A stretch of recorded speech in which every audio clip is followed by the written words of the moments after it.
Okay, what is up, everyone? Hello, hello, and welcome to the S61 quarterfinals. I appreciate you guys bearing with me there for a minute. Uh, I asked myself how many engineers does it take to start OBS, and the answer is more than one because I couldn't figure it out. But we are here, and let's get started. Let's enjoy some S61 playoffs. So, just quickly go over how we ended up here and what kind of matchups we'll see today. A Providence Crabs finished with, I think, a team high, but I'm not sure. 76 wins. Vancouver Vandals continue their dominance over the Legends West with a 68 win season. Team high, yeah, thank you, Potato. I couldn't know, like, last stream I knew that if you guys hit 79, you'd be tied for 5th best in the conference, but I had no idea what your guys' actual high was, so thank you. New York Voyagers, the two-time reigning champs, are coming in as the wild card team this year. Enoch and Jimbo must have had a little bit of a down year because of the Crabs' dominance. And the Outer Banks Aviators come in with a record of 57 and 51 to take on the Team High Crabs. Looking at the Champions Conference, Detroit managed to clinch the division there in the last stream. If you didn't join us or were unable to join us, they had a series against Nashville that they won 2-1. And due to that, they were able to clinch the division and take the #1 seed here in the playoffs. The Stars, despite falling just a little bit short, still finished with the second best record in the Champions Conference.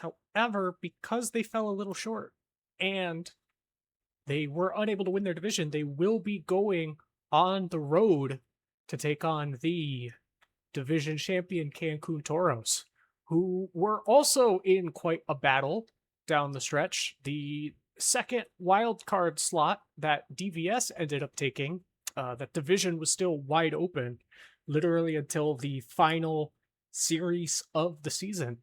Speaking of DVS, what a battle that was for the second wild card in the Champions Conference. We literally came down to the last game. We were potentially staring at a game 109, but the Detroit Demons were able to beat the Indianapolis Apex, who were also literally tied for that last spot, while DVS managed to beat, I think, Lunar Base.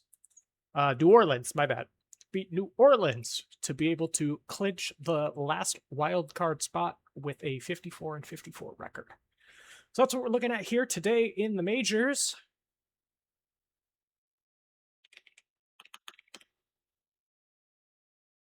Okay, 1 second. Hi, Tampa. Can you hear me now?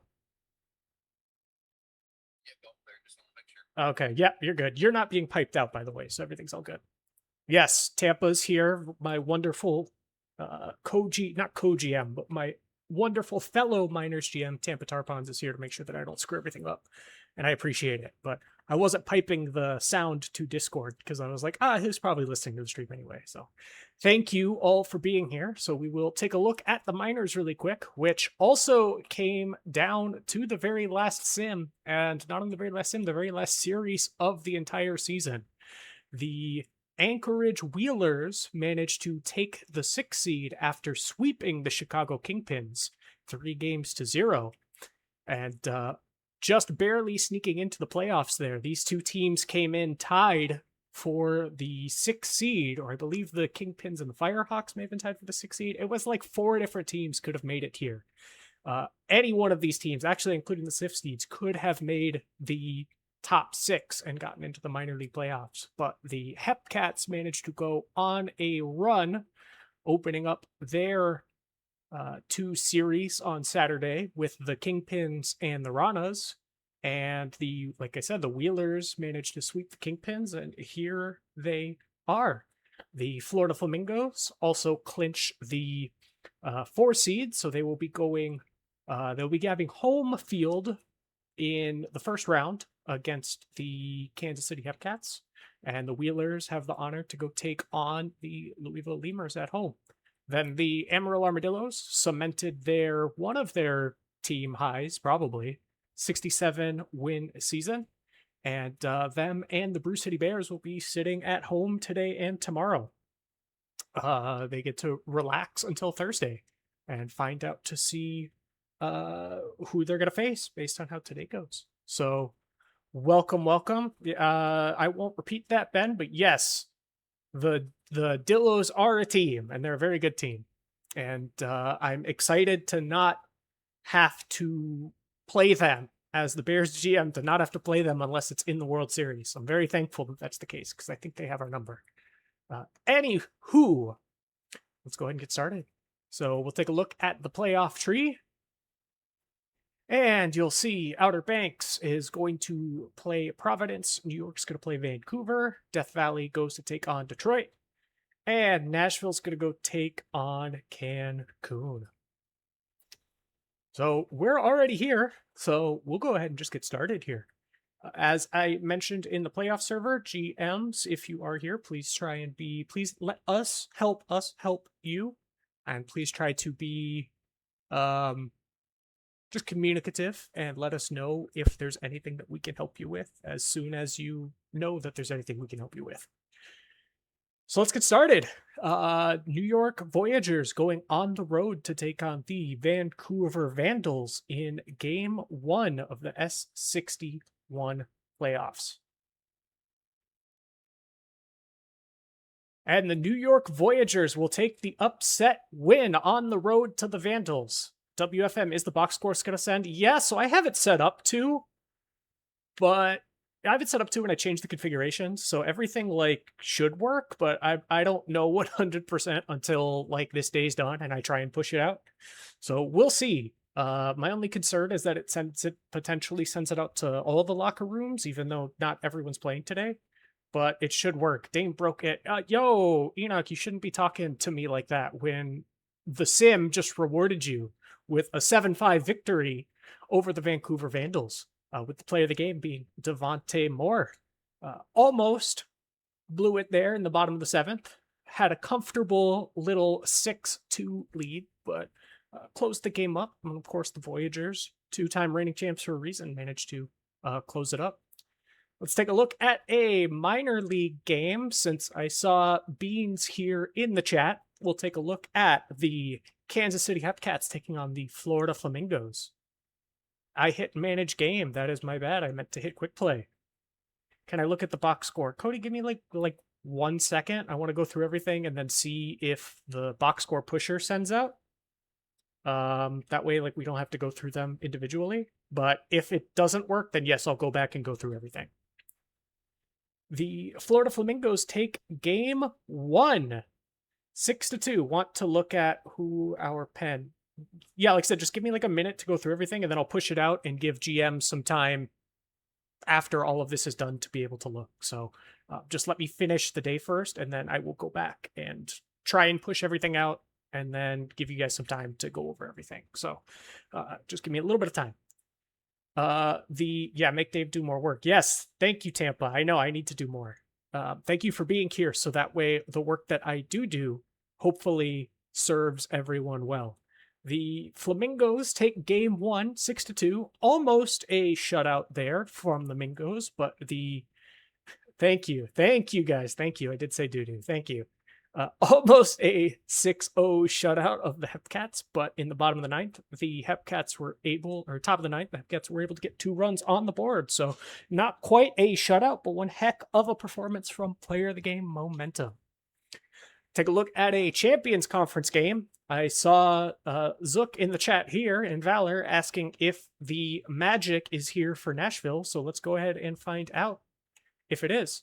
And the spell is going to be a little delayed as the Cancun Toros take a 1-0 lead on the Nashville Stars after a player of the game performance from Victor Cortez.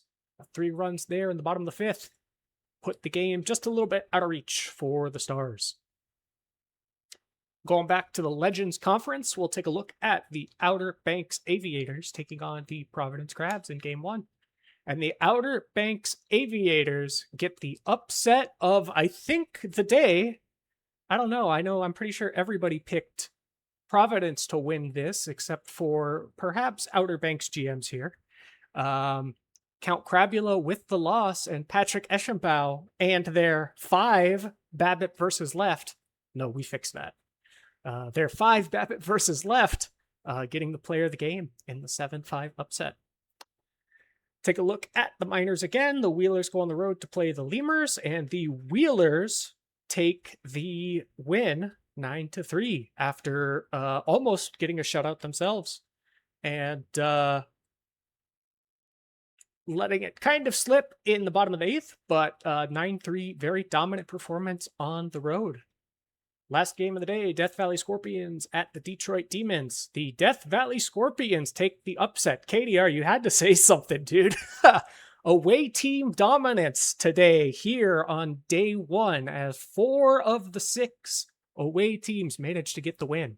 So Death Valley with a absolutely tremendous top of the 8th to close a 5-4 deficit and then end up taking a huge lead. Valor, no, you won't be banned. In fact, we have not gotten the 2 magic numbers yet, but we will hopefully soon. So let me go ahead and see if you guys can let me know. So I'm not in a server that has that's playing in the playoffs. So if you guys could just let me know if this actually gets sent out or not, that would be much appreciated. Ooh, let me actually export it first before I do anything. That way I don't accidentally publish the wrong ones out again. So let me know if these go out. If they don't, then I'll go back through all the box scores and give everyone everything. But I just want to check this first. Okay, cool. So that just got sent. So let me know if you guys got everything.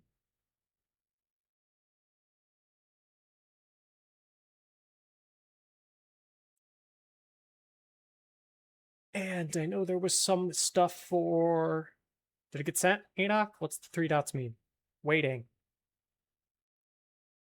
It should have gotten published then, because everything is set up.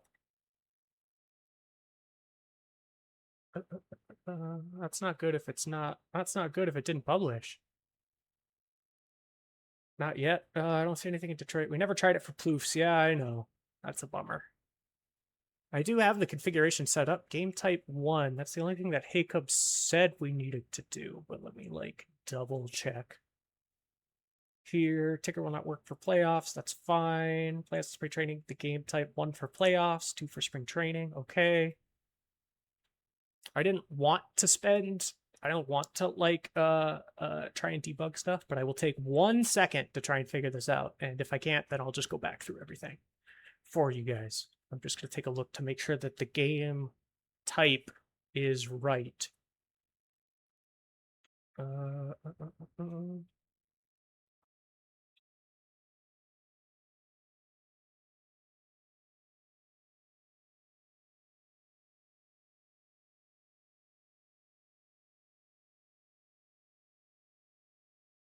And game ID, league ID, game type.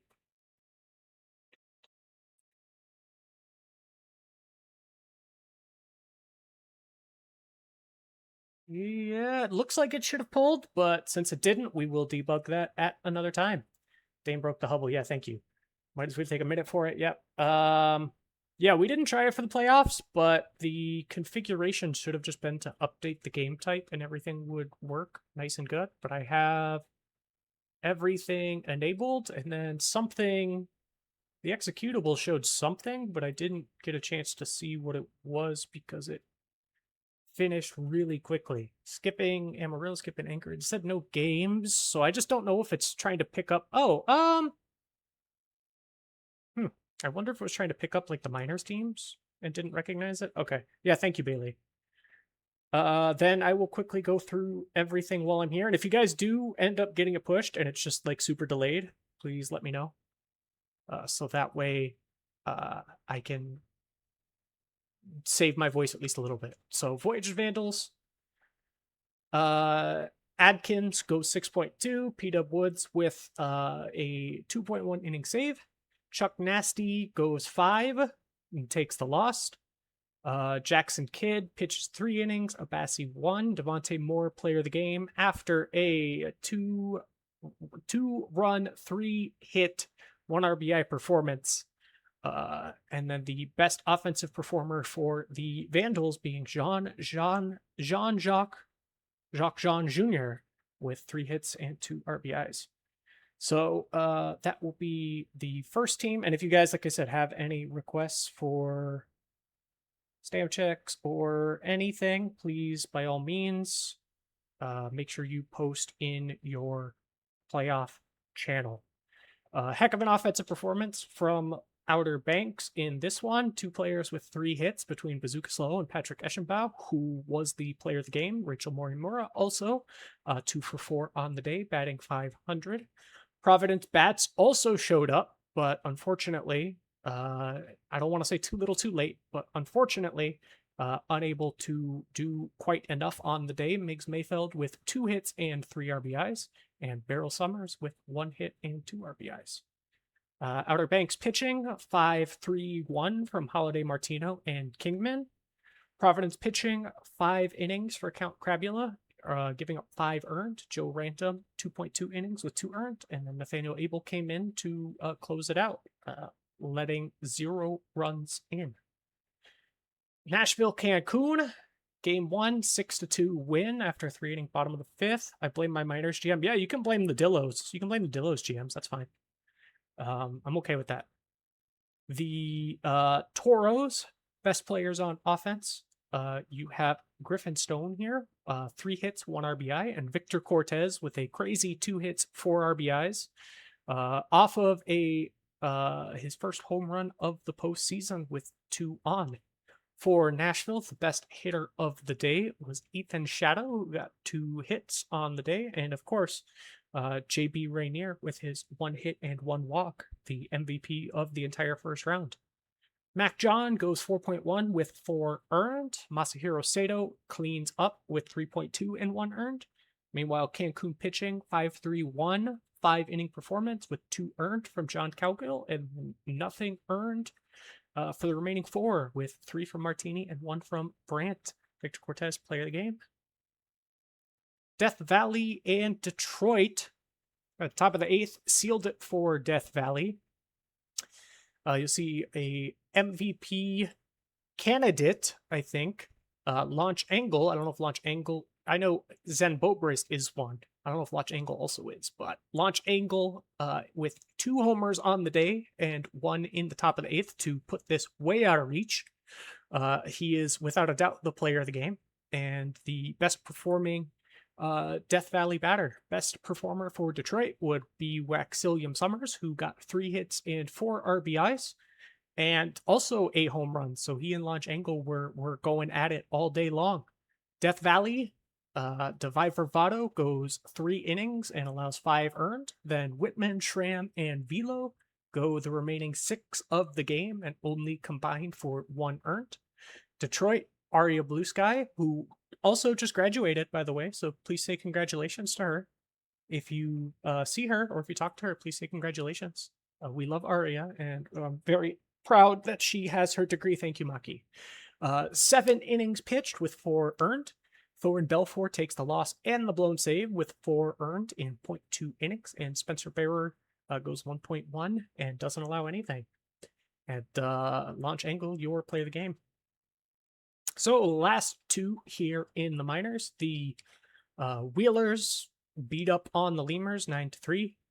Led by Enrique Checo, who was fantastic on stream too, so that tracks, as well as Robin Banks, who went 3 for 5 with 4 RBIs. All of Louisville's offensive production today came mostly from Wet Sock, who has unfortunately been hung out to dry, as he was only able, the rest of the team was only able to combine for 6 more hits.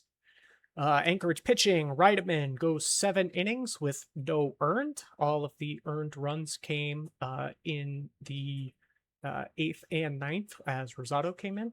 And for Louisville, Pimbling takes the loss, 4.1 with 2 earned.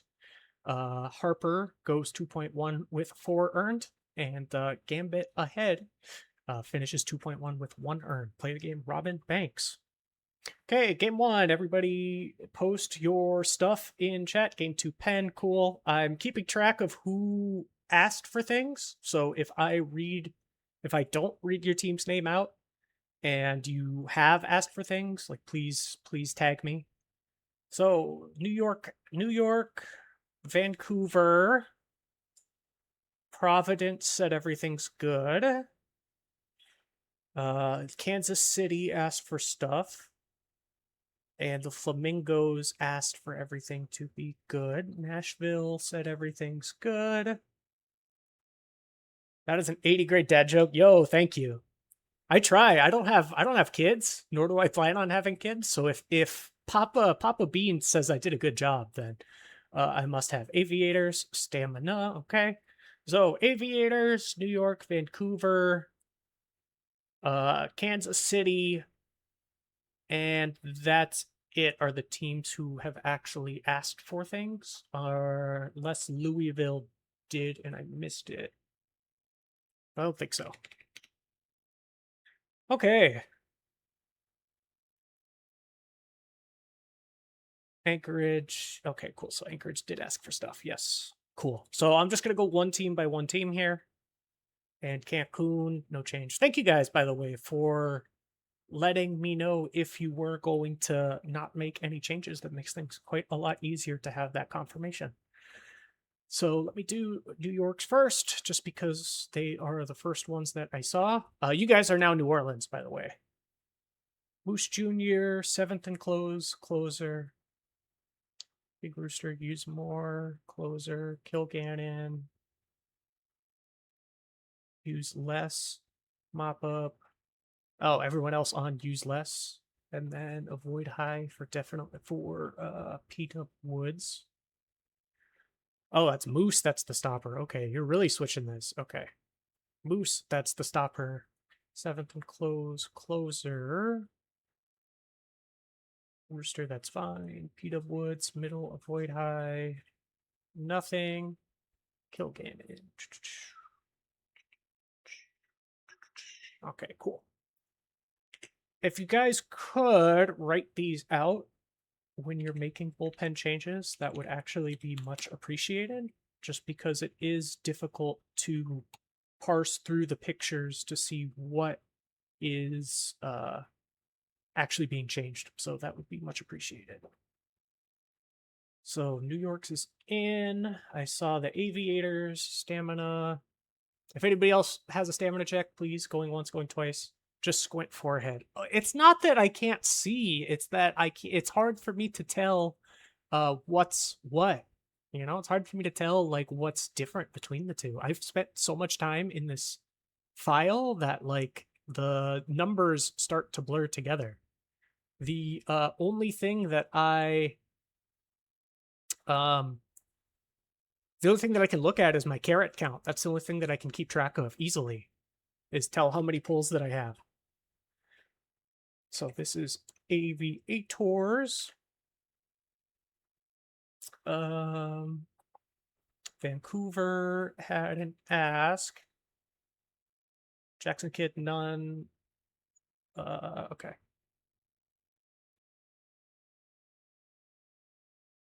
Jackson Kid, none. Avoid high, none. And let me know if that's all that you want, Cody.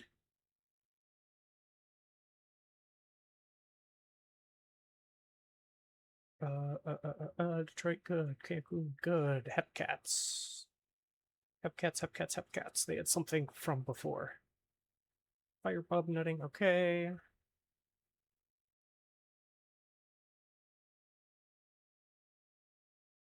And then for today, I'm going to try and get through 5 and 6 games, but we'll see. I already ate up 30 minutes, so we will see what happens. Firebub nutting.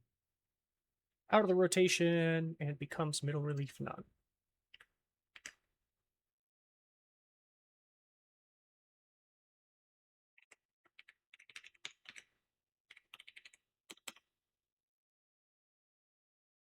Cool. Vandal's good. Thanks, Zach. We'll try. Oh, yeah, all of it? Yeah, definitely. That is definitely what I'm trying to do tonight. We are looking to do absolutely anything and everything tonight. We're actually going to do the World Series tonight. Nashville wins in 4. Wheelers, Rosado use less often. Sim to S90. I surprised that I haven't done that before on accident. Use less often. Okay.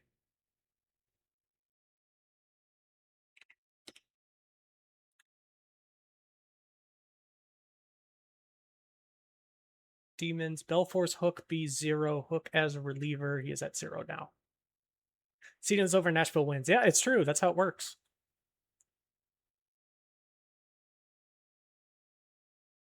That's how it works. We're simming to S90, and the Bears win every single title from now until then. So, spoiler alert. Mickey to none specified. Kingdom to middle relief. Avoid high. The rest the same. Okay.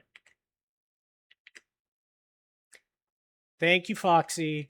Hey, if you don't want me to make the Bears the champions of the universe forever, you should get your lineups in on time.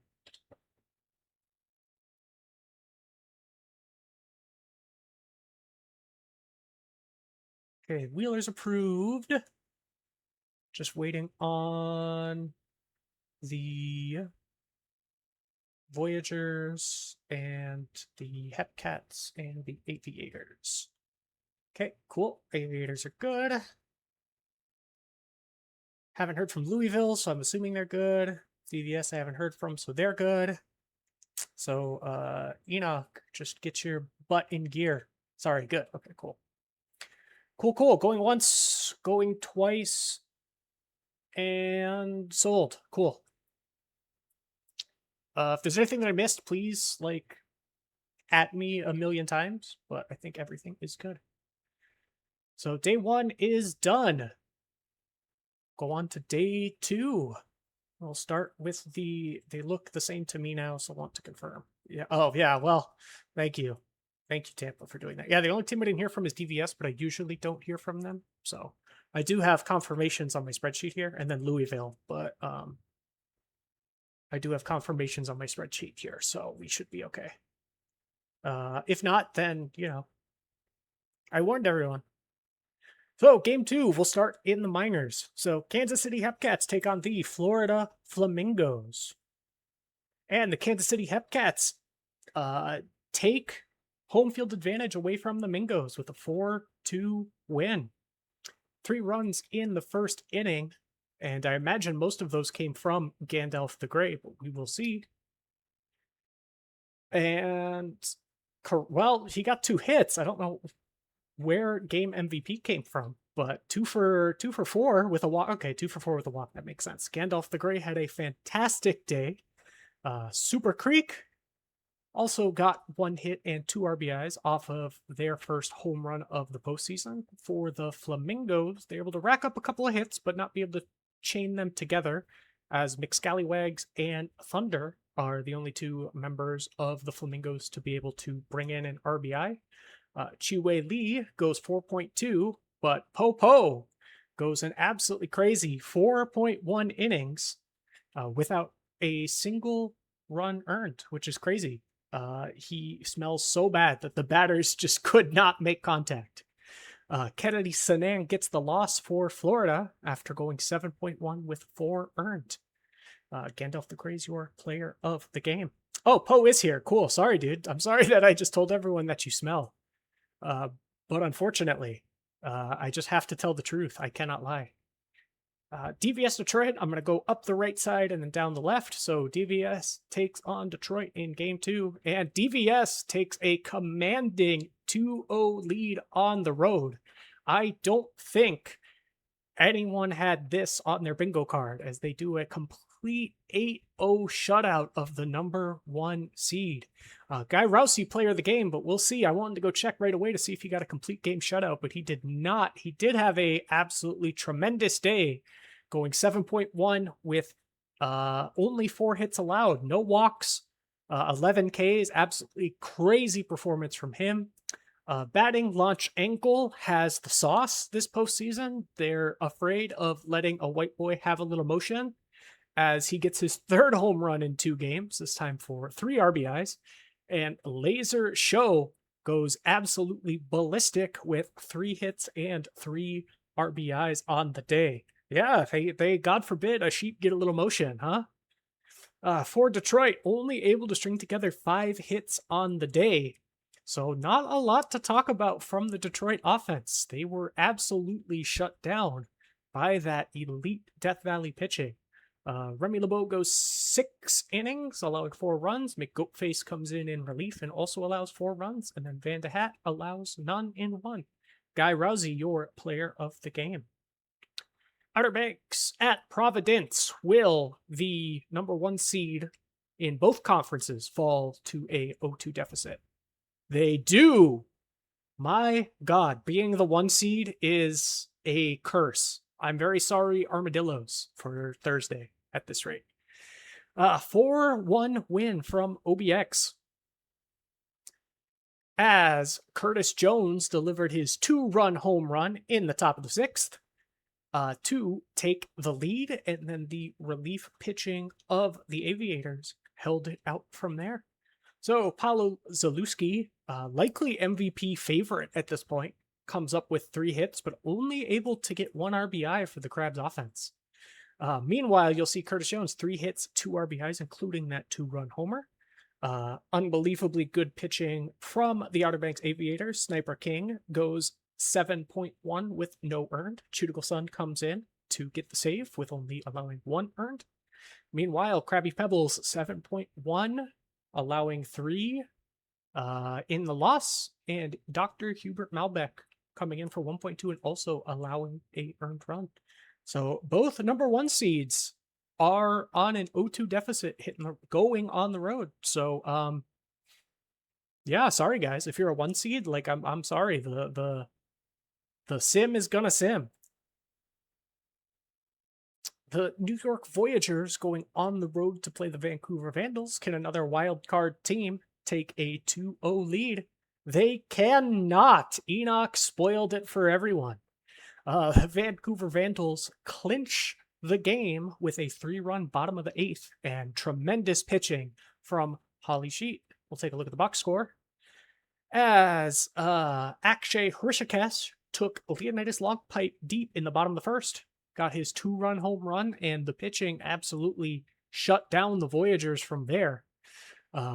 You will see here that Nolan Teggy also had himself, or I'm looking at the wrong team, I'm sorry, Enrique Von Caliente, the retiring dad of Enrique Von Muy Caliente, who's currently playing right now in the Prospect League, by the way, also getting 2 RBIs alongside Hrishikesh. On the New York side, bats ice cold. Nolan Teggy got 2 hits for an RBI, but other than that, there's really not a ton to talk about.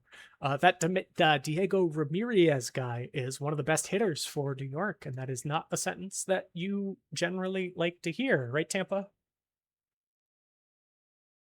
Leonidas Longpipe goes 6.1, allowing 2 earned. Joey Moose Jr. comes in relief and gives up 3 runs. For Vancouver, Holly Sheet, why am I getting hits? Good question. Oh, do you mean like shots from me or hits in the game? Because both of those I can't really give a good answer to. Holly Sheet, 6.1 with 1 earned, and Alejandro Bassi comes in for his first save of the postseason. Holly Sheet, player of the game. Nashville taking on Cancun. The Nashville Stars in extras turn it into a 1-1 series, just like I predicted, because Nashville is winning it all in 4. With a crazy top of the 10th for Nashville, crazy top of the 8th too. They're down 6-1, and then on the top of the 8th and top of the 9th, those Nashville bats go absolutely insane. You can see here in the top of the 9th, CJ Levine hit his run-scoring double, and in the top of the 10th, JB Rainier, the best player in the entire league, hits the run-scoring semi-walk-off single. For the Nashville Bats, 11 hits total, 3 from Jimmy Lumber, 2 from Ford Lincoln Mercury and Michael Munson, who both got 2 RBIs each. 2 hits from CJ Levine and JB Rainier, going 1 for 5. But the 1 is the one that mattered to win the game. For Cancun, Miles Meredith with the best performance of the day, getting 2 hits and 2 RBIs. A lot of folks with 2 hits, but unable to string them together at the right time, though you would usually be pretty happy with getting 6 runs. But the Nashville Bats decided to be make you work a little bit harder for that. War and Peace goes 5.1 with 5 earned. J. White Park comes in relief, and then Zachary Vega the third goes 3.0 with no earned, which is crazy. Waldo will be here tomorrow with JB Rainier on the call. So this is going to be a good way to start it for him. Goes 3.0 and earns the win. For Cancun, Lizzie Woohoo with the blown save and the loss, and Ryan Lee, your player of the game in the loss. That is absolutely crushing to go 7 with only 1 earned and still take the loss. I'm very sorry. Last game of the day, Anchorage taking on Louisville once I save. Here, Whamageddon takes on Shohei Ohtani, as the Anchorage Wheelers take a 2-0 lead against the Louisville Lemurs in a 5-4 win. Louisville almost coming back, but just barely falling a little short, scoring 2 runs there in the bottom of the 9th, but unable to fully close the gap. Keon Lennedy here helping out the Anchorage cause in the top of the 4th with a run-scoring sac fly. The real big performance of the day came in that 4th inning from Anchorage, and though their pitching kind of faltered here a little bit, they were able to hold the Lemurs in check. That bottom of the 9th for the Lemurs, very, very, very busy with Teddy Narukami getting a run-scoring single, Cal Covid getting on, and Wet Sock getting on, but unfortunately hung himself out to dry this time as George Van Tobins locks the door. A lot of 2-hit games from the Anchorage Bats. For Louisville, Teddy Narukami shows up with 3 hits and an RBI.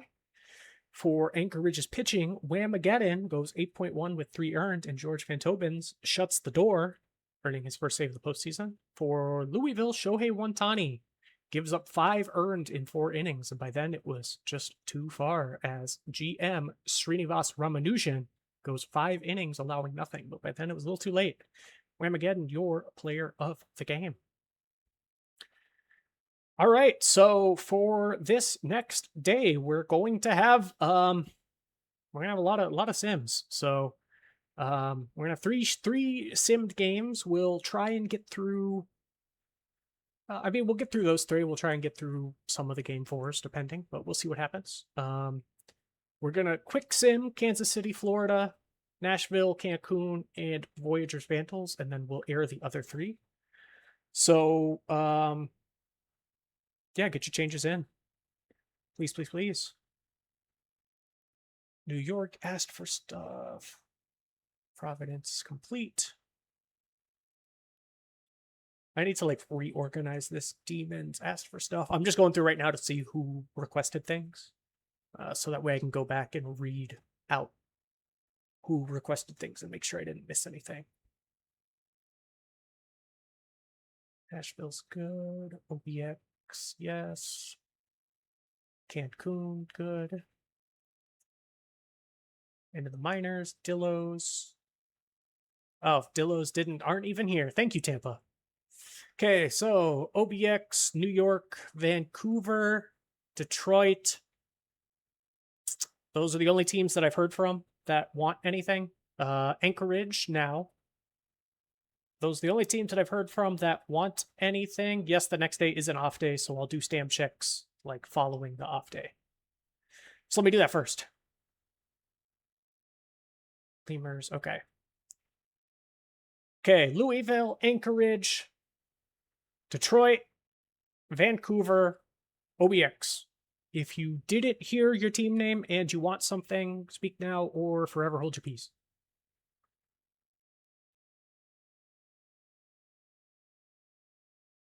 Next day is going to be an off day, and now we are on the 20th.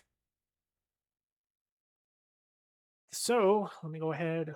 Who requested for what? So the Void Boys already know what they want.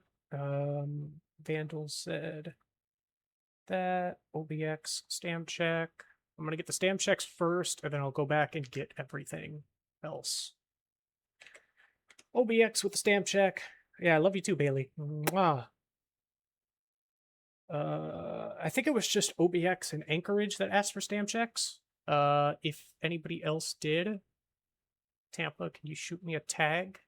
I'm trying to not go like channel by channel, but I want to make sure that I get the teams who have the most stuff that needs to get done first. Oh yeah, the lemurs. Yes, thank you. Hey Cub, fix your bot, please. It doesn't work, hey Cub.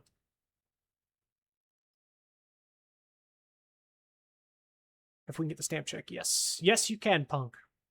Hey Punk, how did Agnes Digital do in Prospect League today?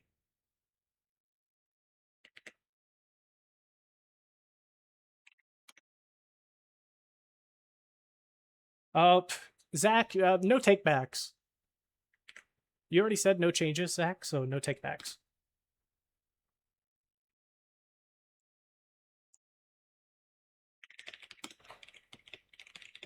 Sadly got our first win. Let's go! That's my Himejoshi. Okay, now people who actually ask that. Zach, you're fired. The Stars will not be winning the World Series now. Okay, let me actually go through and do the things that people want. Moose MR normal. Thank you, Enoch, for writing it out, by the way. It is really appreciated. And Woods, Stopper, 8th in close game. Closer. Just confirming. No. That was in fact a poop post. I know you did that just to waste my time. That's okay. I got all night. I had a really difficult day today, so I got all night. Whoo, that's my Himejoshi. That's my goat. That's why that's the most sorry guys, Prospect League, my new rookie is crushing it right now. Thank you. I know you guys asked. Kingman. When you say 8th and later, do you just mean stopper? Bailey?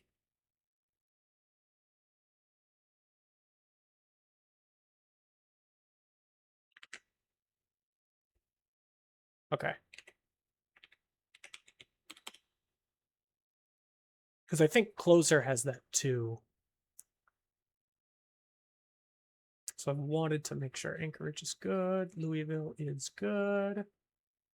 I know what a Himejoshi is. Yeah, she is a yeah, she's a hardcore Himejoshi for all of the other Uma Musume. She's awesome. She's the best. It's all the rookies in the rookie server. I'm saying like, you guys are all my Oshis. You guys, I am the biggest fan of every rookie there. Enoch, pay attention, please. And then Detroit asked for something. Yes, okay. Why that third SP only at 96%? Because you got blown up, I think. Which one? For you guys?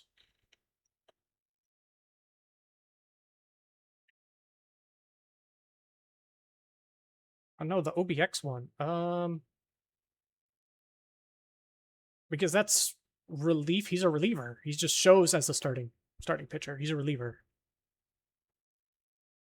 He is currently in the pen. I just didn't change the positions.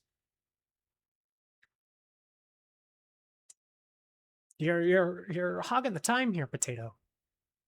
I know you're trying to stall to get more Krabs changes in, but make goat face 0 for both reliever and starter.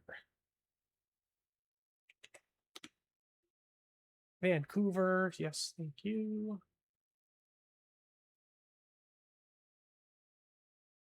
Kid, middle. More often. High leverage. Beans. Stopper 7th to close. Hey, Beans, you get to close now.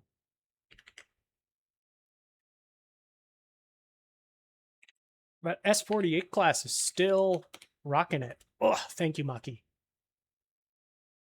Okay, Voyager's good. Now waiting confirmation from the Demons and Vancouver.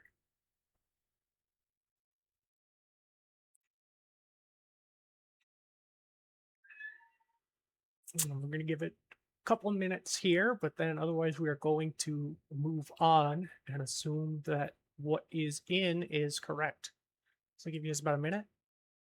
What game was that in, Beans? Was that in the World Series?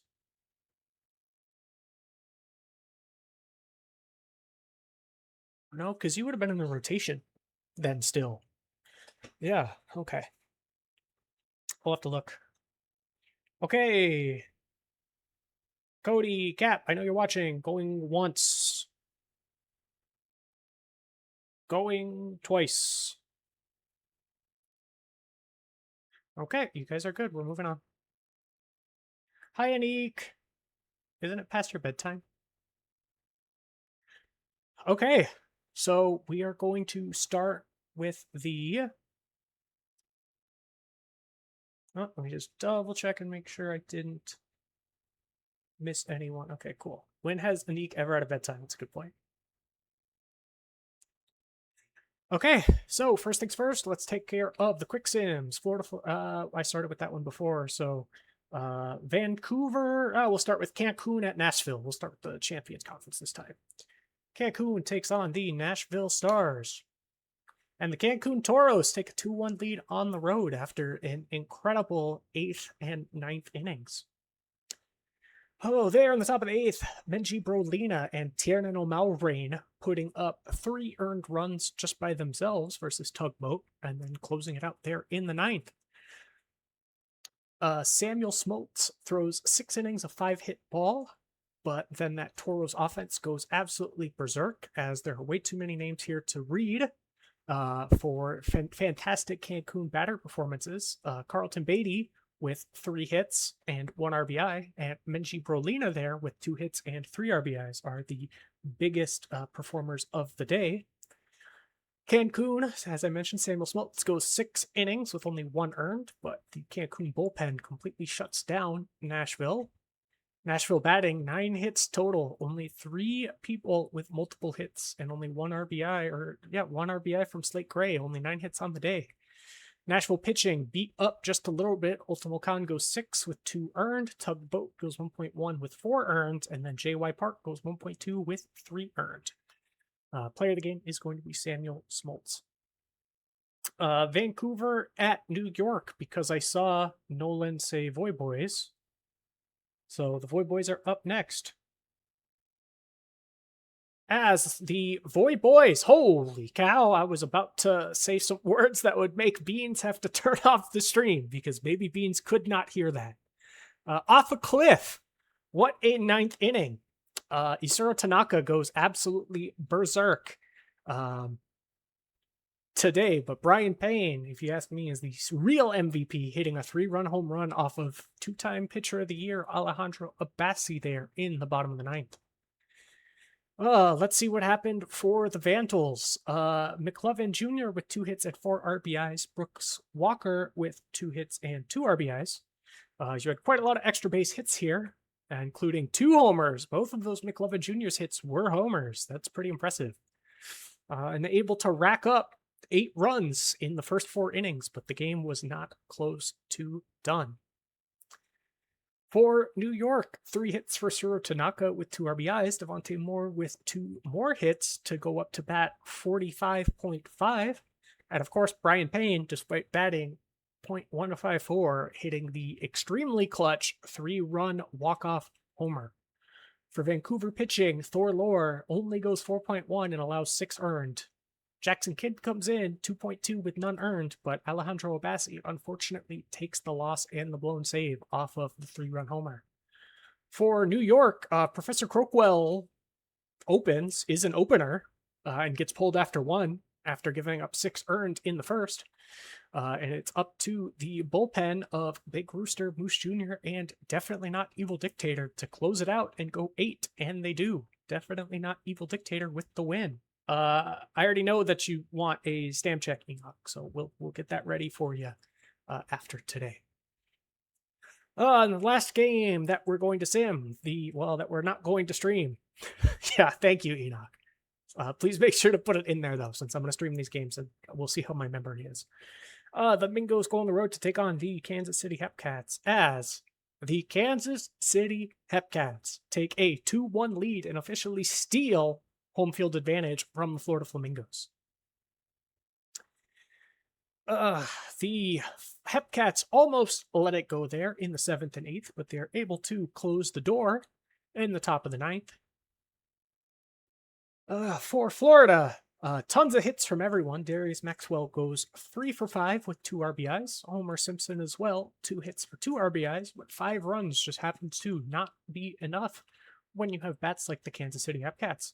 Thomas St. John gets 3 hits for 1 RBI. A lot of people with 1+ RBI performances. Red Panda at the bottom of the lineup there, getting 2 RBIs of his own off of his first, I don't know if it's career, but first playoff homer of these playoffs.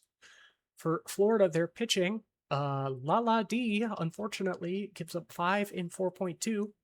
For Kansas City, Matt Buster goes an insane 6 innings, allowing only 2 earned, and with a 10-1 strikeouts to walk ratio. And with that, he gets player of the game. Did you? Oh, Tycho, are you Matt Buster? Congrats, dude. Oh, you did make an error. I'm sorry, dude. Congratulations, though. That's awesome. On your player of the game performance. So, first simmed game. We have 3 on the docket today. Because we are facing potential sweeps. Since I've seen the most crabs and aviators in the chat, we're going to start with the crabs and aviators. So can the Outer Banks aviators do the biggest upset that you possibly can in this postseason? Upset the home team Providence Crabs. Let me make sure BNN is off. Get out of there. Everything else should be good, although let me go back real quick and save because I have a bad habit of not doing that. Okay, here we go. Providence Crabs at Outer Banks Aviators. Players are watching this game. Bazooka Slow, Anik, who is in the chat, who made it safe after his 4-hour drive. Incredibly hot and incredibly vicious against Iceman. Joseph Mathis Hendry is also somehow throwing a 2.77 ERA. Check BNN again. Yeah, thank you, Schnee. No, literally, dude. Thank you. We are crystal clear, thankfully. Joseph Mathis Hendry, who I hear Anik didn't know, but you didn't hear it from me, with the 2.77 ERA against Providence. For the Crabs, some fantastic hitters here, including Seymour Bolts and... Seymour Bolts, Cassius Considerations, Boys to Chest back again. Plenty of people batting at least 33%. So we will see what these teams are able to do today. So let's get going. First streamed game of the day. I'm going to triple check. Okay, simulates in background. No. First stream game of the day, Crabs at Aviators.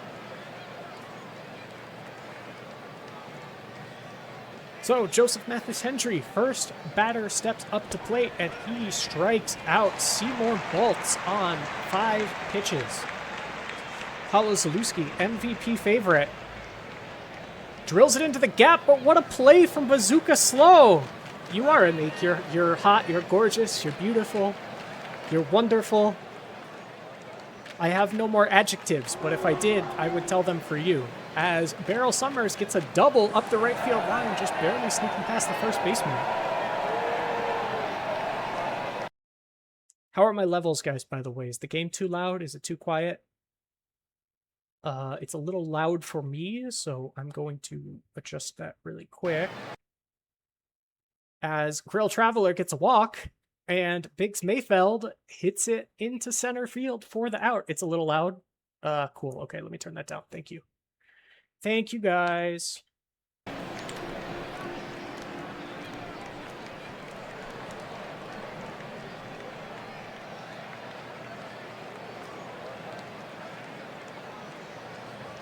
Okay, I'm going to crank that down probably about half. Ambient volume down for sure, unless you guys want to hear cotton candy.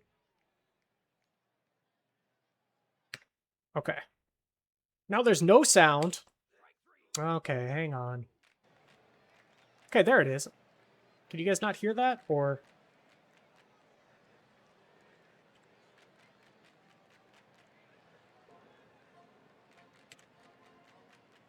Okay, cool. Cool, we're back. Very low. Oh, okay. Sorry, guys, this is all new for me. We'll split the difference then. Oh, this is called binary search, guys. We're going to do your algorithms class today. Patrick Eschenbaugh up to the mound, into left field for the out. Outer Banks unable to get any hits on the board. I got a C in algo. You did better than me, dude. JD Pants with the fly out into right field. Let me get rid of that. Hurricane steps up. Will he get his first hit of the postseason? No. Fly out straight to Bazooka Slow. Cassius considerations now with a hit directly to Patrick Eschenbaugh. Top of the second is over. Curtis Jones, who had that game-winning home run last game, flies out to center field. Julio Ruiz Jr., former Rookie of the Year, drills it into the gap, and oh man, the center fielder almost gets to it, but can't quite make a good route as Julio Ruiz Jr. turns into second base. Abe Ghosty grounds out to the shortstop, and they complete the out. They make the throw and the catch. Robert Oliver gets it right over the shortstop. Are they going to send him? Julio Ruiz Jr. comes in for the first run of the game off of a Robert Oliver double. Rachel Morimura, also former Rookie of the Year, OBX produces a lot of those, strikes out. But OBX gets on the board first and takes the lead in this pivotal Game 3 matchup. Voice to chest back again, strikes out to open up the third. Seymour Baltz walks and gets on base for Joseph Hendry's second walk of the day. Paolo Zalewski strikes out, the MVP favorite. I hear Shea Gilgeous-Alexander does a similar thing here in the clutch. As Beryl Summers gets beamed. That double earlier really got on Joe Hendry's nerves. As Providence is unable to capitalize on the two base runners. McFly Jr. opens up the bottom of the third and strikes out. Bazooka Slow comes on with a walk. Will he take off? He does. Will he convert? He does. First steal of the day, at least. I don't know how many he has in the... Oh, he has 3 in the postseason. His fourth stolen base of the postseason for Bazooka Slow, who is now on third. A sacrifice fly will bring in the second run for OBX as De La Fuerte walks. And honestly, probably not a good idea because now you've opened up the double play. But Bazooka Slow makes it home on the flyout. Patrick Eschenbaugh drives him in as OBX takes a 2-0 lead. Curtis Jones strikes out to end the bottom of the third. Top of the fourth now, Miggs Mayfeld hits it straight to the run-scoring Bazooka Slow. JD Pants manages to get a walk. That one was close. If we had VAR, he may have gotten away with that. As Hurricane hits it deep into the gap, and they're gonna send him. Hurricane manages to get on third with a run-scoring triple as Providence gets their first run of the game. 1 run closer to being able to tie this game, and 1 run closer to being able to save their series. As Boys to Chest back again grounds out to the first baseman. Julio Ruiz Jr. grounds out to the second baseman to start the bottom of the fourth.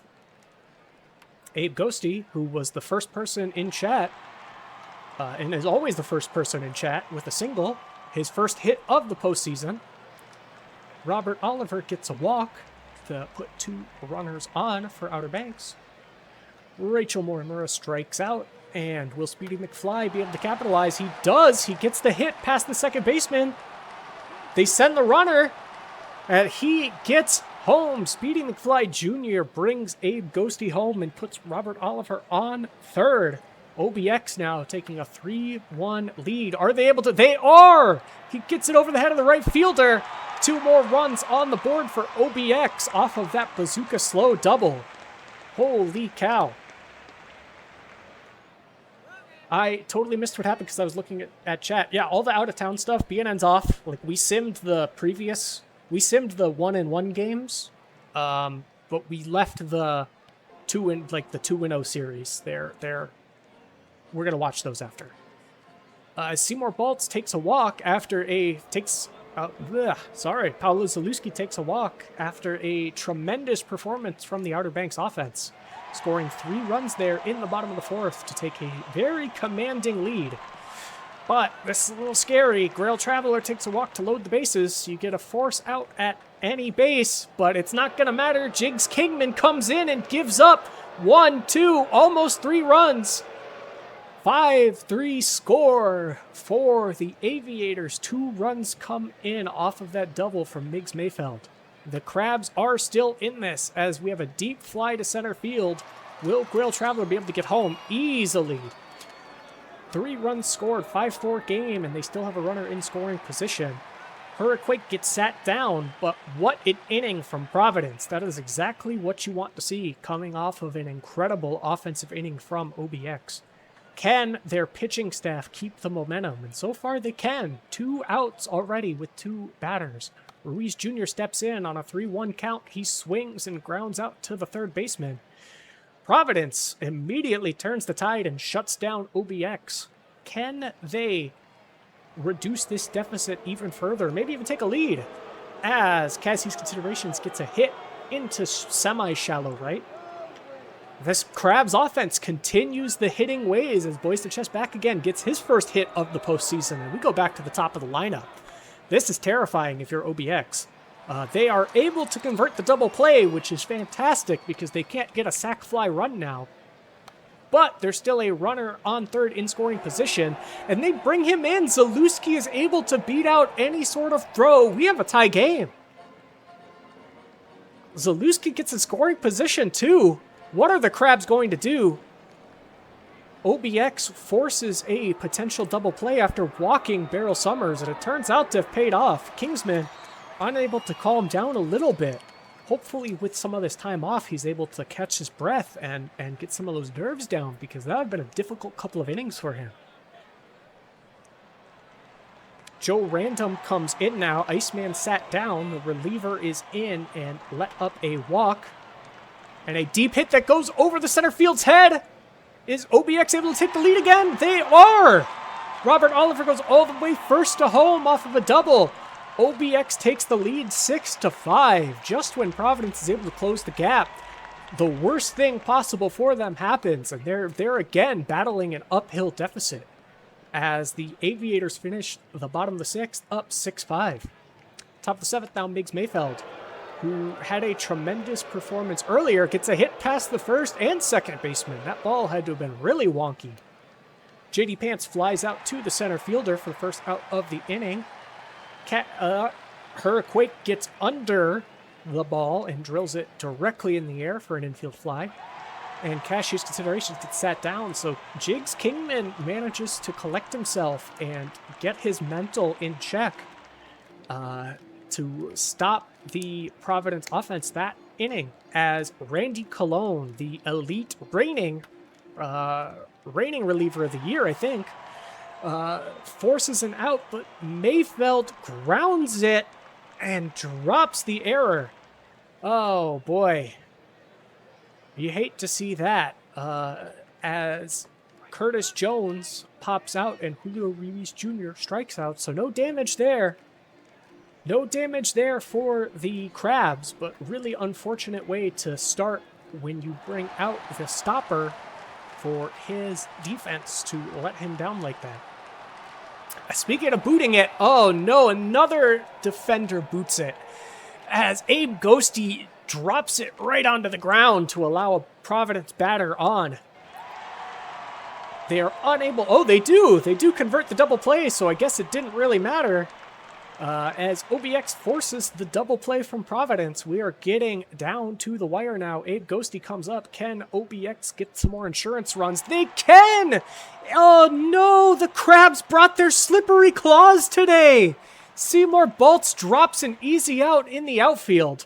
Oh no, this is, if you're a Providence fan, if you're a Providence fan or you're someone who picked them for their playoff predictions, this is not what you like to see. A pickoff there is what you want to see, but is it too little too late? It is not. They managed to limit any damage, allow no runs in the bottom of the 8th. Last 3 outs for Providence this season. Beryl Summers comes up and takes a walk. This could be it. Get your popcorn ready, get your fingernails bitten on. Grail Traveler comes up. Gets it past the second baseman. And Beryl Summers extends it to third. We've got runners in the corners, no outs. A sac fly ties this game up. Can Providence do it? Miggs Mayfeld, it gets down. Providence ties the game in the top of the ninth. Unbelievable. We still have runners on the corners with no outs. Are they going to put OBX on their back foot? Are they going to make OBX have to do the unthinkable to be able to win this game? Hurricane comes up now and gets struck out. 2 outs, runners on the corners. Cashier's Considerations gets walked. Boys to chest back again. A walk or a hit makes OBX have to do the dirty work, but he flies out to right field. Ladies, gentlemen, theys, thems, people of all genders and ages. 3 outs. We're either going to get a walk-off or some free baseball. Welcome to playoffs quarterfinals. As Speedy McFly Jr. grounds out to the pitcher, Bazooka Slow, who had a tremendous performance today so far, just gets a single down the left field line. Angel De La Fuerte, Bazooka Slow, gets his 5th stolen base of the playoffs as he takes second. Will he take third? He does not. De La Fuerte strikes out. Last out for OBX. Eschenbach takes a walk, 114 in game time. It's going to be 114 for me by the time I finish this. Free baseball. Ladies, gents, theys, thems, everyone. I already did the spiel. Free baseball, top of the 10th for Providence. Can they keep their season alive? Seymour Bolt sure thinks so. Top of the order, gets a single there into shallow center. Paulo Zalewski comes up. It sounded really good off the bat, but goes down in left field. Beryl Summers, who started the rally in the top of the 9th with a walk, manages to flies out, and Grill Traveler grounds out. Bottom of the 10th. Julio Ruiz Jr. comes up against Nathaniel Abel. The Crabs have already used their 2 best relievers of the day, so hopefully Abel has some of that sauce in him as Abe Ghosty flies out to the first baseman. Robert Oliver lines out to the shortstop. We're going to the 11th. I said 5 or 6 games. We may get like 1 game. We may get like 1 game done, depending on how long this takes.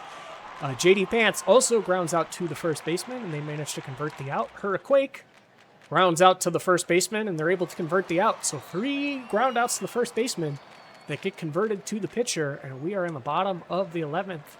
6-6 tie game. Rachel Morimura flies out to the shortstop. Speedy McFly Jr. strikes out. Nathaniel Abel at 40 pitches now as we get a ground out to first baseman, and the Crabs are able to convert. So no errors for the Crabs for a couple of innings here. That kind of defensive prowess is definitely going to be needed as Cashier's Consideration strikes out. Boys to chest back again, gets it over the third baseman's head. Chudagal Sun also rapidly approaching that 40 pitch count. Wild pitch, but they are able, the catcher's able to get a hold of it as Boys to chest, oh no, takes off and gets thrown out by not 10 miles. Not just 1, 10. Seymour Bolt. What a waste. What a waste of an inning for them to take off. Crabs unable to score thanks to the poor base running. Dr. Hubert Malbec is in. Angel De La Fuerte grounds out. Patrick Eschenbach, who last drew a walk, grounds out to the second baseman. Curtis Jones, who was the hero of the previous game, flies out to center field. We are in the top of the 13th. Wheeler's next. You guys act like there's going to be a next. We're going to be here all night, folks. Zalewski gets on. Will he take off? He definitely does. And he's safe. So we have a runner in scoring position as Beryl Summers grounds out, but advances the runner. So that is quite the productive out. Grill Traveler out of the park. Oh my goodness. Home run to center field. 429 feet to take an 8-6 lead here in the top of the 13th. Mickey Martino comes in. They bring in a fresh reliever and he gets bullied. The Crabs' playoff hopes are alive.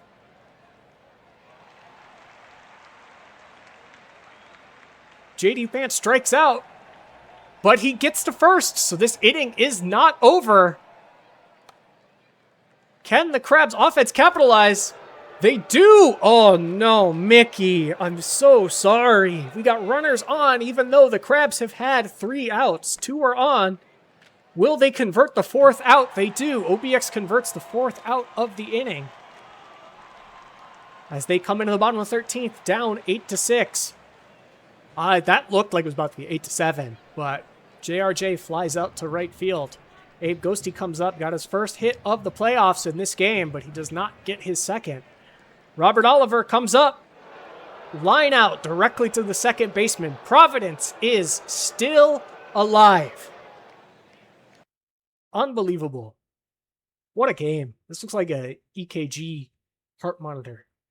The Crabs win 8-6 on top of the 13th. You all saw it, so I won't go too in depth. But Grill Traveler, the hero of the game, Grill Traveler and Migs Mayfeld, the heroes of the game. Grill Traveler hitting that single in the top of the 9th, and then that 2-run blast to put Providence up. Providence used all of their pitching staff, but Hubert Malbec got the win on this day, and Shigeno with a blown save, and unfortunately Mickey Martino gave up that 2-run homer. And the Crabs are still alive. Grill Traveler, congratulations on player of the game. Dust needs Crabs perms. Oh yeah, thank you. Okay.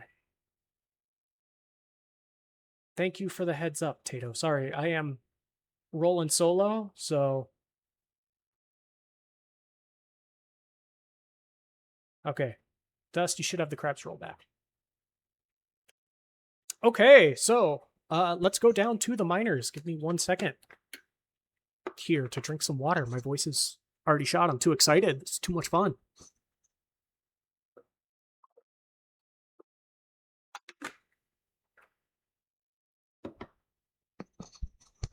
Okay, we will watch Louisville at Anchorage next. Let's go down to the minor leagues. Who to watch in this one? Smokey Sasaki, the starting pitcher for the Wheelers, has had a very good season against Louisville, as well as Enrique Checo, who is without a doubt like the super MVP coming into the playoffs. Rex Jordan, phenomenal against De Nostradam in particular. For the Lemurs, they have an advantage with a few batters, and the reigning Rookie of the Year here starting on the mound. So hopefully, if you're them, you are hoping that they are able to get a fantastic performance out of him. So let's go. Let's start it. Louisville going to Anchorage. Can the Lemurs keep their playoff hopes alive? And I'm going to check BNN again. Yes, okay.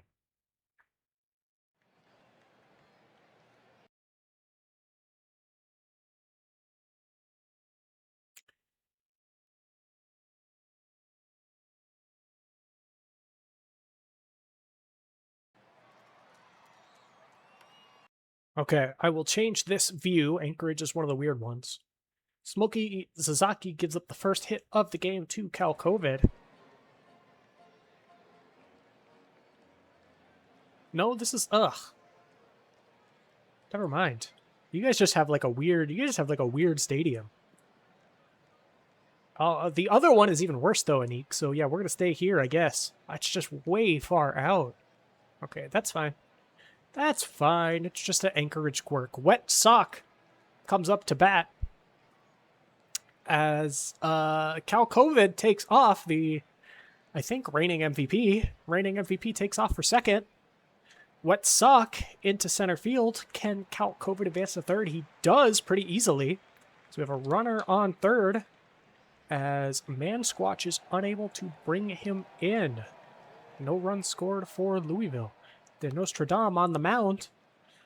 0-2 count. Keon Leonard swings and a fly out to center field. Dean Ice, a fly out to center field.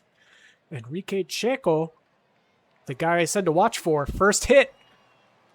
First at bat, first hit of the day for the Anchorage Wheelers. Can Rex Jordan follow it up? No. Well, I was going to say no, but if that Crabs game taught me anything, it's that outfielders don't have hands here in the PBE. So he very, very easily could have dropped that one. But not today.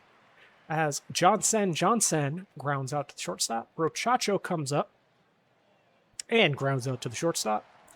Sheeping grounds out to the shortstop. Who won the Crabs game? TLK, the Providence Crabs, have turned it into a 2-1 series. Oh yeah, you're the OG Crab, right, TLK? I forgot that. Chris Cash Jr. grounds out to the first baseman. DB Barnum grounds out to the shortstop. And Slime Sluggerton grounds out to the third baseman. 3 up, 3 down as we go to the top of the third. Diego Machado hit, barely falls fair into the right field. Up by the right field line as he gets in for a double. Adrian Allaire gets it right past the shortstop. Is this going to be the first run of the game? It is. Allaire with an RBI single advances on the throw. Louisville takes the lead 1-0 here in the top of the third. Allaire takes off. We have a runner on third now with no outs. Narukami walks, which is probably what you want if you're Sasaki. You want the double play. This is not what you want if you're Sasaki, as Narukami takes off. We have 2 runners in scoring position, no outs. So this is very bad. Very, very bad for Anchorage, as those 2 get off the base paths real quick. Louisville takes a 3-0 lead. There are still no outs. Well, it's about time. There's an out. Wet Sock tries to take off, but manages to get thrown out at second. So we finally have an out for Anchorage. Can they stem the bleeding now that they finally got one on the board? Man Squatch gets a single there with 2 outs. Johnson gets it right over the infield. 2 runners on. Bases are loaded. We went from no outs to... and a walk-in. Sasaki walks in the 4th run of the game. Oh boy. Louisville, you are loving this. As the Wheelers are finally able to end the inning, but not after giving up 4 earned runs there in the top of the third. Good way to start the bottom of the third, though, for Anchorage to get a single in the first at-bat, as Braden Verity follows it up with a hit of his own. We're back to the top of the order now. Keon Lennedy slices it like Bazooka Joe at the range, right there to the first baseman, as De Nostradame forces the double play to get out of that inning. So a little bit of spark there for the Wheelers, but unable to make anything of it, as Allaire flies out to the shortstop. Narukami grounds out to the first baseman, and the shortstop tries to make a play, but it's just a little bit too far as Cal COVID gets on again. We got a pickle! Yo, I hope you guys brought your vinegar, because we got some pickles! Top of the 4th is over after the pickle. We are now into the bottom of the 4th, as Enrique Checo, my MVP, strikes out. Rex Jordan hit up the middle right past the pitcher for a single. Chris Cash Jr. at bat, but Rex Jordan makes it to second on the steal before anything can happen. Chris Cash Jr. slices even... well, that slice was a little less bad than Bazooka _Joe's. DB Barnum unable to capitalize. The ball's unable to get down in right field. Top of the 5th we go. Wet Sock gets on base. Will he take off again, and will he be thrown out again? He takes off again, but this time he makes it. We have a runner in scoring position as Daniel Armstrong comes in to pitch and gives up a hit to Man Squatch. We have a runner on third. No outs. Oh boy. Bases loaded. No outs. If you're Anchorage, this is not what you want to see. Brochacho gets it down into right field. Oh, they're going to keep the bases loaded. I thought they were going to send him for a second. 5-0 is the score. Anchorage is able to get 2 outs. No way. The throw to first. They've somehow finished the double play. They somehow turn it at first. No runs scored there. This is unbelievable. What an incredible time, incredible inning for the Anchorage defense to be able to go from bases loaded, no outs, to only allowing 1 run. If you're Louisville, you have to be really disappointed that you couldn't capitalize more on that. The game could have had the doors blown off, but their defense is, without a doubt, making sure that any sort of momentum that Anchorage may have stopped, that they're going to get back as soon as possible.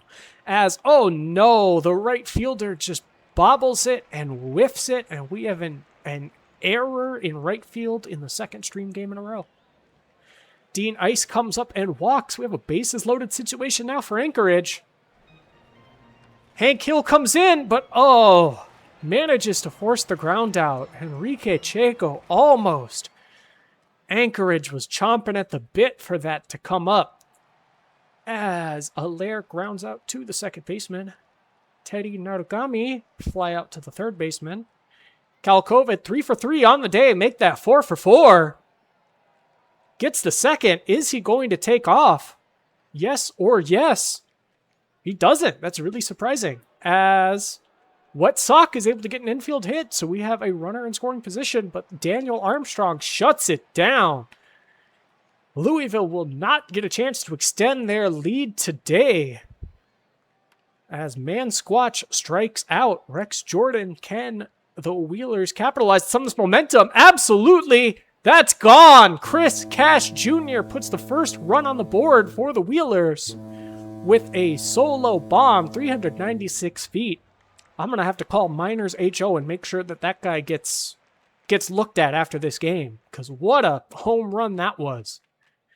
DB Barnum unable to follow it up, but Ken Slime Sluggerton, I thought he was hot, but that's Robin Banks. He does get the single. Robin Banks, the hottie comes up, and it gets over the right fielder's head. We got another run. We got a game now. Robin Banks on the double brings Slime Sluggerton home. Can Braden Verity add more to this inning? He cannot. 2 runs for Anchorage, though, in the bottom of the 6th. This is still anyone's game. Johnson gets a single there right in the infield and takes off, too. We got a lot of base stealers today. Andrew Brochacho grounds out to the first baseman. Samuel Sheeping grounds out to the first baseman. Ali Damra comes in to pitch, but oh no, just gives up a hit. Diego Machado gets it over the third baseman into shallow left. And Adrian Allaire gets a walk. Louisville adds another run to their lead, but it might be another 1 or 2. There's a second run added as Louisville takes a 5-run advantage back as quick as they lost it. Bottom of the 7th, we pass the stretch as Louisville still has a 5-run lead, 7-2 on Anchorage. Keon Lennedy manages to get on base. Will he take off? He does not. They try to make the throw to second, and they get him. Wow. Okay, I would not have expected that as Enrique Checo strikes out Rex Jordan. Is he able to keep a little bit of a rally going? He is not. Top of the 8th now, Louisville still up 7-2 as Wet Sox strikes out. Ali Damra forces a flyout from Man Squatch, so Anchorage's defense is absolutely keeping them in it the best that they can as Johnson strikes out for Damra's second on the day. Chris Cash Jr., the man who opened up the scoring gates for Anchorage, gets on base there with a single. Hank Hill at that 42 pitch mark lets a walk on. He's going a little long here. 50 pitches. I don't know. I mean, their manager knows better than I. As Slime Sluggerton grounds out, but Anchorage has a runner on third. They listened to me right there. Glenn Snaps comes in, but Robin Banks is able to capitalize. Brings the runner home, batting .636, and that's before the stats even update. .667 with 7 RBIs this postseason for Robin Banks. Unbelievable. Verity grounds out, but Sluggerton takes third, so overall a productive out. But Keon Lennedy slices it right to the first baseman. Top of the 9th. Louisville may need to add some more insurance runs here to be able to keep Anchorage at bay. Samuel Sheeping, I'll speak of the devil again. It is gone. 431. Never mind. You don't have to test Chris Cash Jr. You guys have to test Samuel Sheeping because that is insane. 431-foot solo bomb to take a 5-run lead back. Every time Anchorage is able to come up one rung of the ladder, Louisville adds another one on top. Unable to get another run, but 3 outs to get 5 runs is going to be a tough ask for Anchorage. Checo gets on base, so we will see if they're able to do it. Wild pitch there. Gets Chico to second base. Rex Jordan grounds it to the shortstop and is almost able to beat it out, but not quite. One out remains. Chris Cash Jr., the first person to score, unable to get anything going. Grounds out to the shortstop, and Louisville manages to survive to tomorrow. Congratulations to the Lemurs. 4 hits from Cal Kovic today with 2 RBIs. Robin Banks with 3 hits, now batting 66.7% on the postseason. Smokey Sasaki unfortunately got beat up early.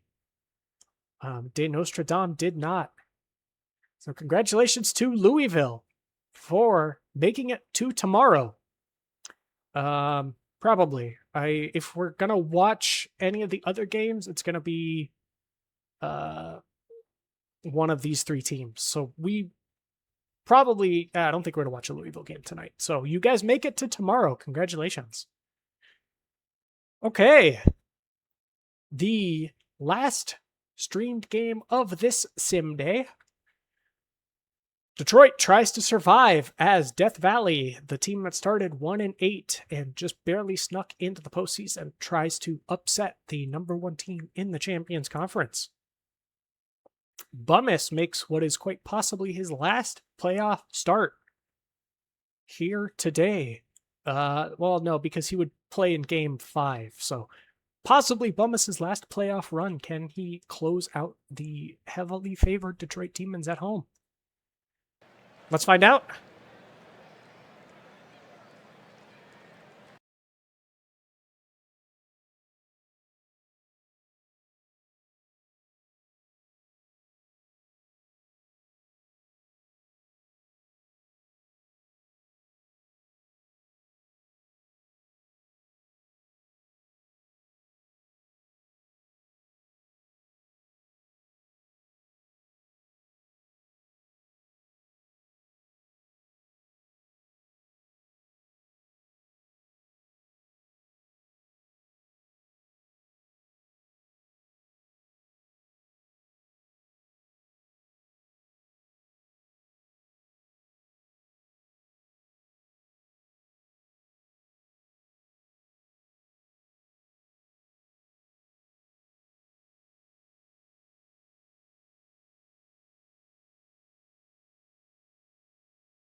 Sorry, guys, I wasn't talking.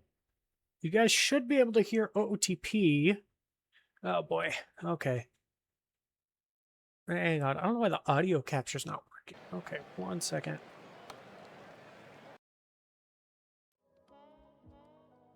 Okay. Sorry, guys. I don't know why the game audio stopped, too. I had to... I am unfortunately still doing my, real job at the same time. Unfortunately.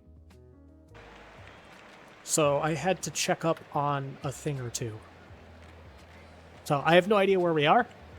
Bottom of the first, what's a real job? Yeah, unfortunately, it's this thing that I have.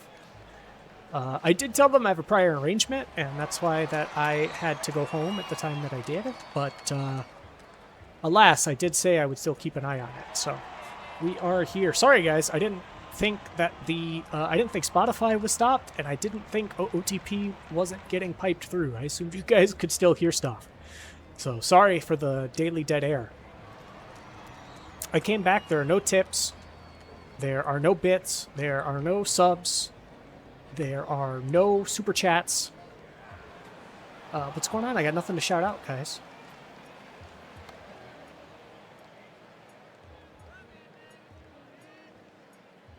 And we are through 2, top of 3rd. Detroit bats come up, trying to keep their season alive. Waxillium Summers flies out to the center field.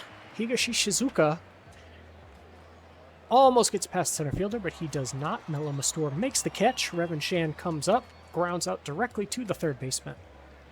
And that's the end of the top of the 3rd. Bottom of the 3rd now, DVS bats.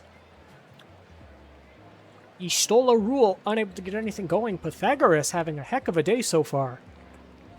As Melo Mastur flies out to his center field counterpart. Shikoyot Montalban strikes out. Your soon-to-be reigning cover athlete. Unable to capitalize here. MVP candidate Zen Bobrist grounds out to the second baseman. Zach Johnson III, if Crunk is awake, he's going to be very disappointed at how Zach Johnson III is performing so far with his 550 OPS. Alpha Nerd gets it past the first baseman for the second hit of the day for Detroit. Are they going to be able to capitalize and keep their season alive? 2 hits in a row as Alpha Nerd advances to third. Hold the Jam comes up. He was the MVP of a previous, or no, it was Victor Cortez. I'm getting the general manager shortstops confused because I was like, wait, Detroit hasn't won yet. Grounds out. Now you do. Haha. Thank you for redeeming your Twitch points. I really appreciate it. Launch angle grounds out. Still the intergalactic baseballer. 1-0 DVS, 420 feet. Heh, that's the funny number. On a 3-1 count, the first run of the game to take a 1-0 lead. Stell, who was tied with Launch Angle with 28 home runs in the regular season, but did not make the home run derby. She shows her power today. The scoring may not be over. The scoring is over as Old Man Eucliffe strikes out. Danger Dollison, top of the 5th. The game is still early, but if you're Detroit, I mean, if you don't put a run on the board either this inning or next inning, you've got to be getting a little nervous. I know it's still a long game, but oh, I thought that one was gone too. Laser Show flies out to the right field. He stole a rule right up the middle as DVS gets back to the top of the lineup. And Melo Mistor flies out. Cover athlete Shikayot Montalban does not get his first hit of this postseason. I think that really puts into perspective how impressive this DVS run is. I mean, I know it's only been 2.5 games, but their best player doesn't have a hit all postseason, and yet they're up 2-0 on the 1 seed. 2-0 that they did on the road. So that is a pretty crazy team. As Zen Bobrist gets a double in his first hit of the game. Zach Johnson III grounds out, does not get his first hit of the game.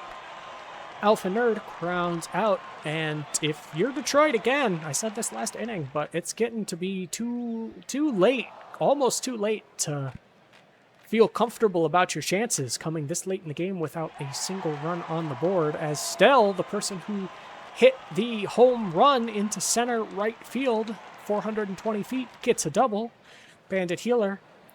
Well, I mean, Cap, it's just not your birthday today. If it was your birthday today, you guys would be doing great. Or, like, better, at least. Lawn Gnomes gets plunked. So Spencer Bearer, frustrated at the Demons' inability to have a win yet this series, plunks the batter as Stell comes home on a single from Eucliffe. DVS extends their lead 2-1. We're coming into the top of the 7th now. Biff Slamis gets on with a walk, so this is a great start to the inning if you're Detroit. DVS is unable, oh, never mind. DVS is able to throw out the runner at second. Danger Dollarson, we got a wild pitch to advance Holden Jam to second. Danger Dollarson. We have a runner in scoring position. First one that's been in scoring position for a while. Dollarson grounds out. Ken Waxilliam Summers batting 400 this postseason. No, he strikes out. Oh boy, we are in the bottom of the 7th. We have passed the stretch, and it is all Death Valley in this game. Only 5 hits for DVS, but, I mean, when one of those hits is a solo homer, Melo Mistor gets gunned down.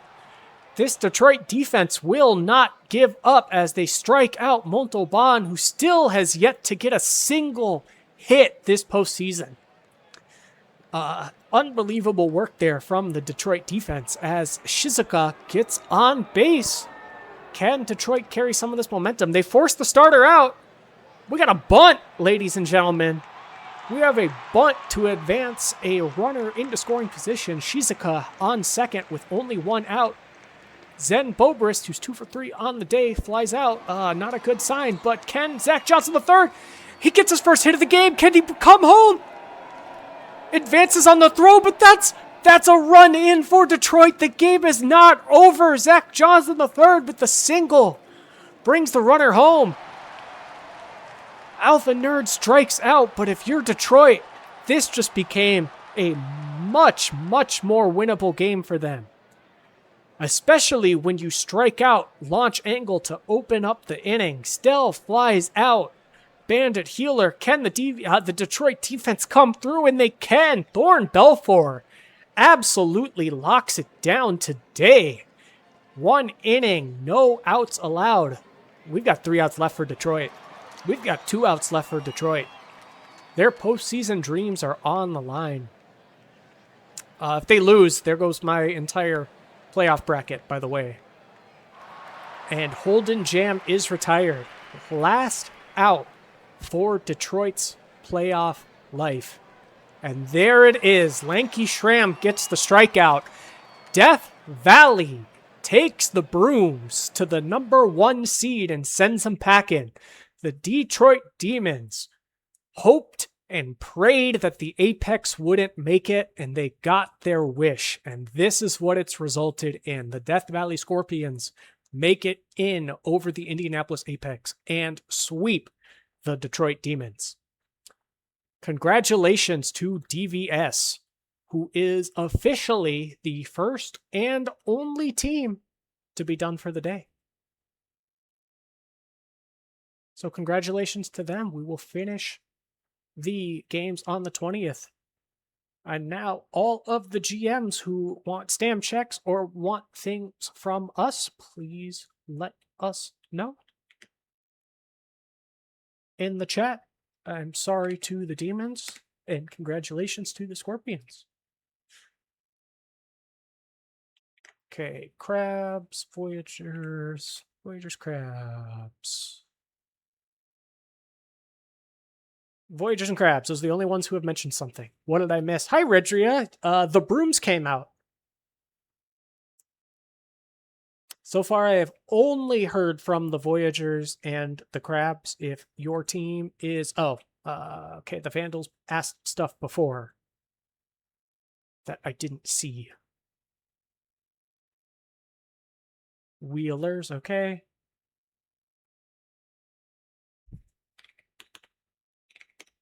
Yes, Enoch, we've advanced. We are on game 4.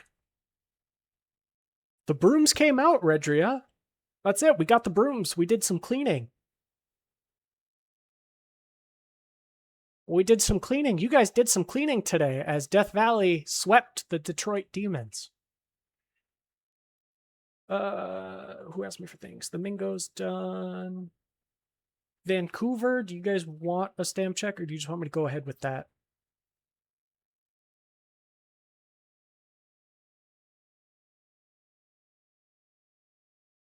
Oh, sorry, I didn't realize that was open. Thank you, Xenos. Okay. Thank you, Cody. Just asking if you wanted a stamp check in addition. Abasi, none. Avoid, high, none.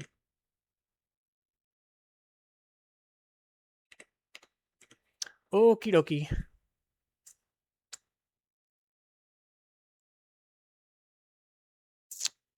Okay, so I've heard... Oh, yeah, the Wheelers. Panda just said something. Stamp, please. Yes, okay, cool. Okay, there you go, Panda.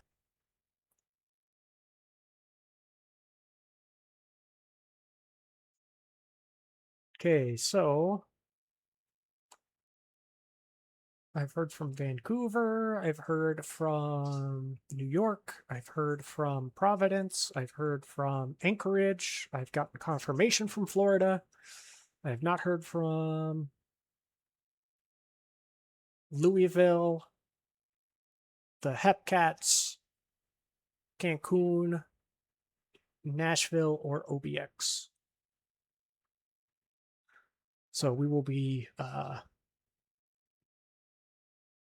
Are we doing more games? I had to dip for a bit. Yeah, we're going to show, I think, 1 or 2 more. We'll show, I'll show you guys and then the Mingos, just so that way everybody gets on stream once. Does box scores work for playoffs? No. Currently, no. I tried to push it out, but it does not. So, but we'll take a look once we get a chance. This was all like a I'm the base case. I'm the guinea pig here, so we had no idea what to expect. Okay, Boy Boys. 7th and close game. Closer, Adkins.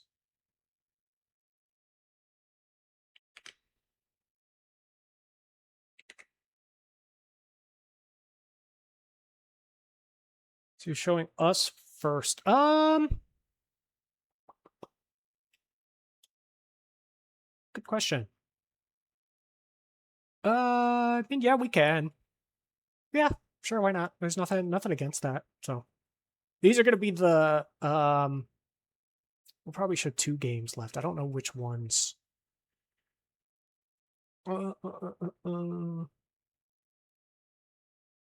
We'll see. Yeah, I'll show Vancouver and New York. Then I'm not sure which of these 2 games I'll show.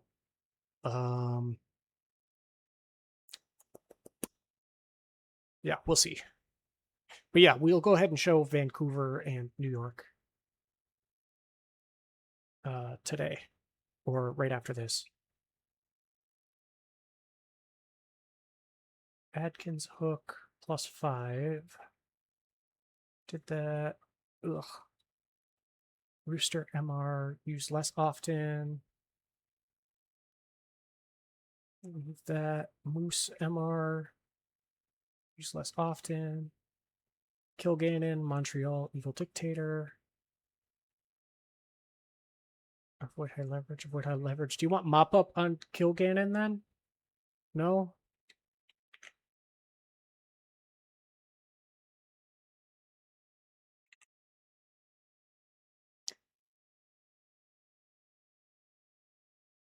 What are you doing moving Tampa up the lineup, boss? No mop up? Okay, cool. Boss man, you should know better than to let Tampa hit. Okay, Void Boy's done. Vandal's done. Stars. Okay. That's fine. I'm glad you made it back in time, Zach. So I'm not sure which games I'll show, so if anybody for Game 4 could just get their stuff in now, that would be appreciated. Swap Briggs with Rainier.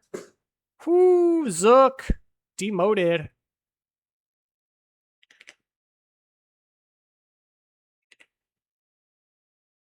Oh, just left-handed. My bad. I can't read. Okay, there we go.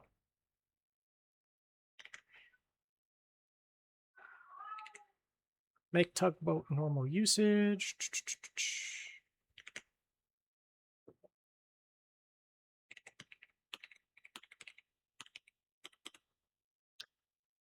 Okay, Wheelers.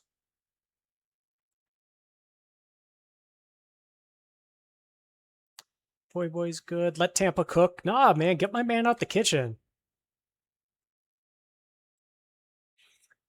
Wheelers, and I think that's it. Right, Tampa? Was there anybody else?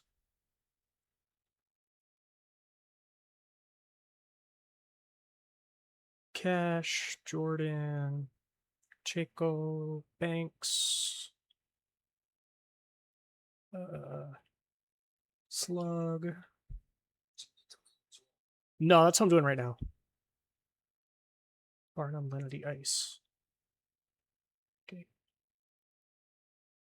We'll see and hope that the positions stay over, but I'll go ahead and fix those if those bork up like they're known, like they're wont to do sometimes. Third base, catcher. Okay.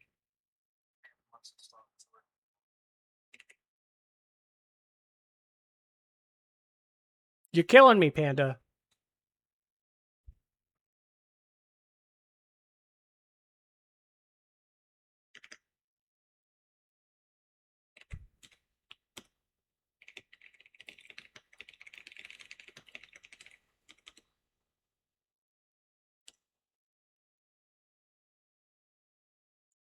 And then I have to do their pitching too. Let me do that real quick. Damra. Use less often. Armstrong. Use less often. Rosado. Normal.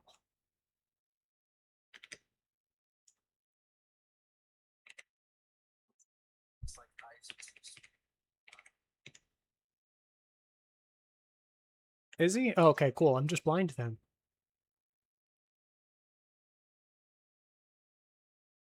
Barnum, Kennedy, Lice. What the heck did I mess up then?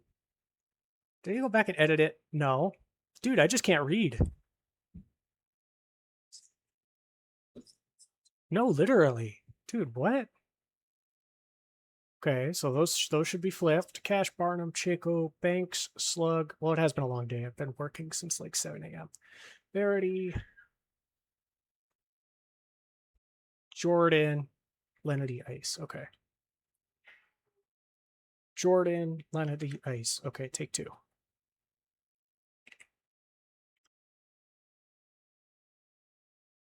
Okay, that was take two, and then I should have your pitching screenshot here. Thank you guys for bearing with me.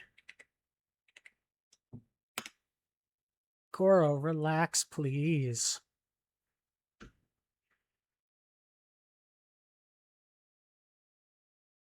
Okay, and then the crabs have their stuff. Providence, Able, Middle Relief, use less often. Potato, why aren't you doing all the OOTP stuff? Okay, Wheelers are good. Voivoy's good. Waiting for the crabs. Demons, not good. Vandals, good. Stars, good. Aviators, good.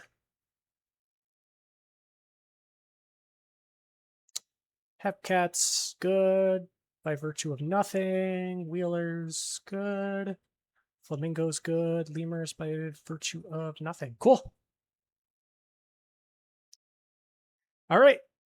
We are good to go then. Save the game. I'm going to make sure that the music is still playing, but I'm going to have to step away to feed my cats once this game starts. So I'll make sure the sound is set up fine, but I will have to step away for just a few minutes. So I said first, Vancouver goes on the road to take on the New York Voyagers.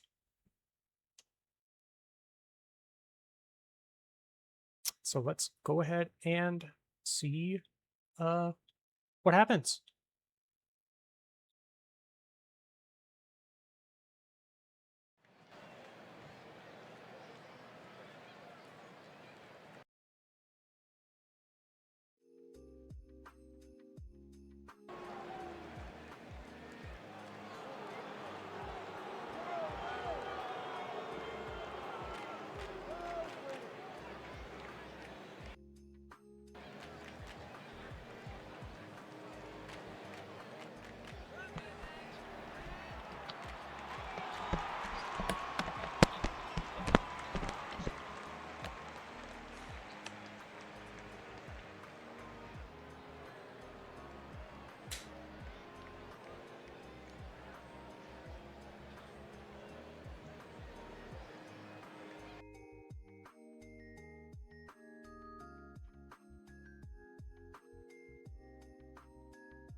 Okay, the gremlins have been fed,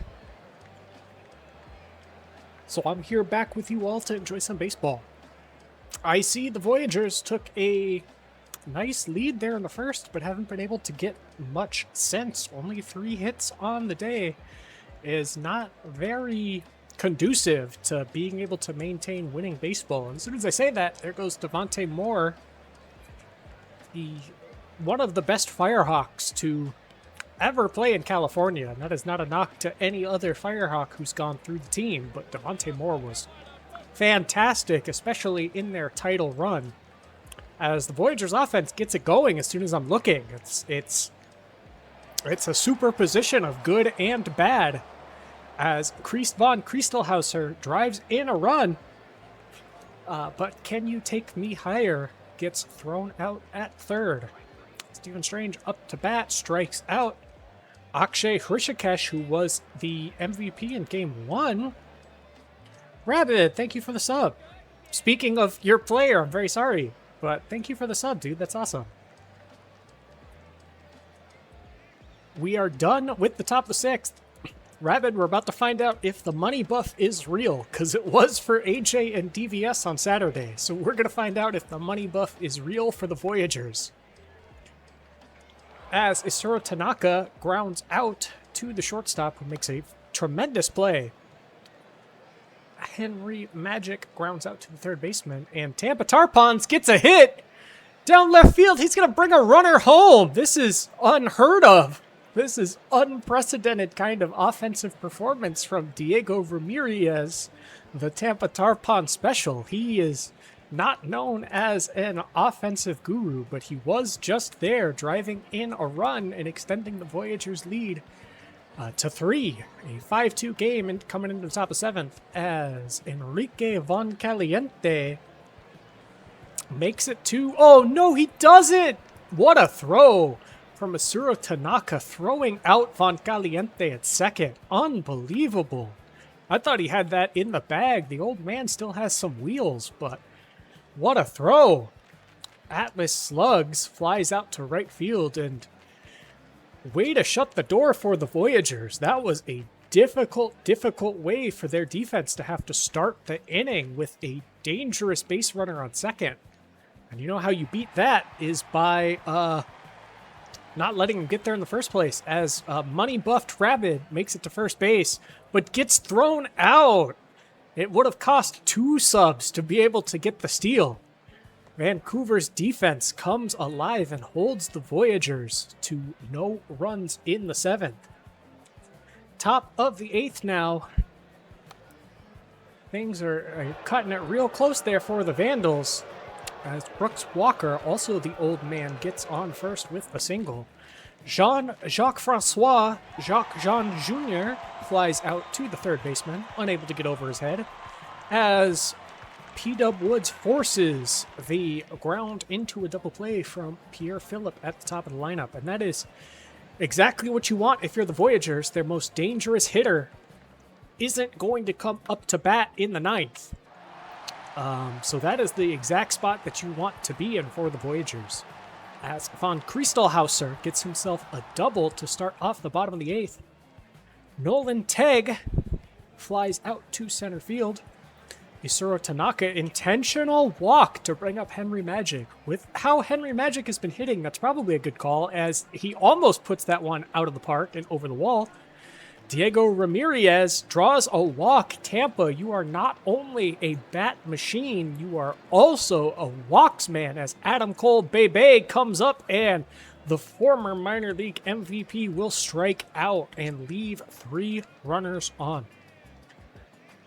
3 outs left for Vancouver's playoff hopes, as Stephen Strange grounds out directly to the first baseman. Akshay Hrishikesh gets it way deep down the left field line. Can he make it to second? We've already seen a Vandal get thrown out trying to extend a single to a double, but he makes it.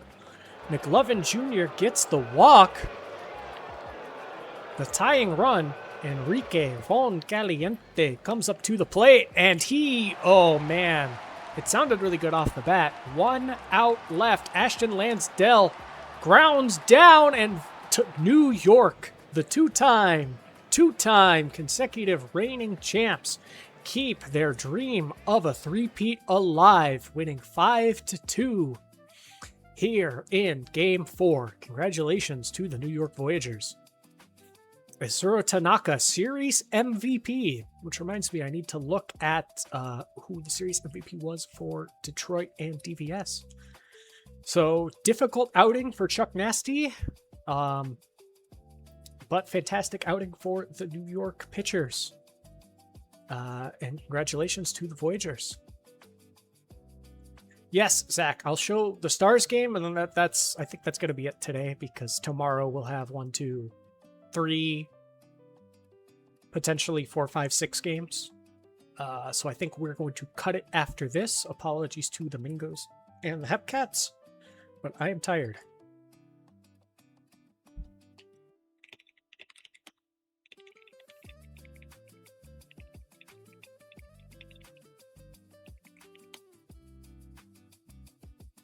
Yeah, Rory, you weren't even supposed to be here anyway. So what are we complaining for? So let me quintuple save, and let's go to Nashville as the Nashville Stars look to keep their playoff homes alive at home.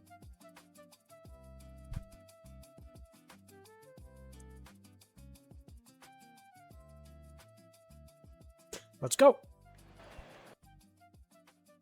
Who was Series MVP for DVS? I'll look after this, Redria. I know I just said that I was going to look at that, but let's get through the last simmed game of the day first, and then we can take a look at everything after that, because we may, if Cancun wins, we'll have another Series MVP to look at, as Michael Munson, or as Miles Gnome Child gets the third. I was reading 6 different box scores.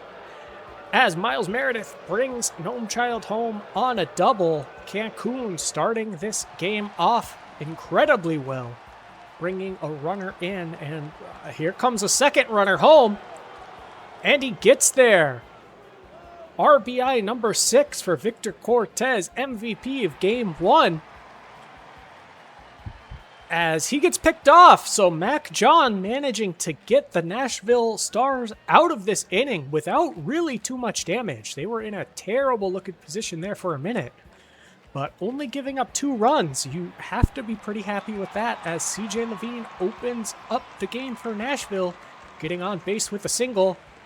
And we get a caught stealing. Dropped the tag, but he tried to get to second. So it's considered a caught stealing instead of a pickoff. JB Rainier flies out, as Slate Gray gets it deep into the gap for a double. So the Stars offense still able to make some moves. Just unfortunate that Levine got caught not looking. O'Malrain comes up, and it just gets over the shortstop's head for a single. Cancun bats are starting right where they left off in the first inning, as Carlton Beatty flies out to left field. It just sneaks past the shortstop there. Munson set the target a little low, but Griffin Stone was able to just get enough. And we got a balk, ladies and gentlemen. Mac John, Pitcher of the Year candidate for the past 5 seasons, has balked here in the playoffs. We have a pickle and a balk in the same day. I thought he just did it a second time. Munson steals a strike to close out the inning, and that was looking rough there for Nashville for a second, but they get it together and give up no runs in the top of the second. Adele Valor III comes up and grounds out to the first baseman.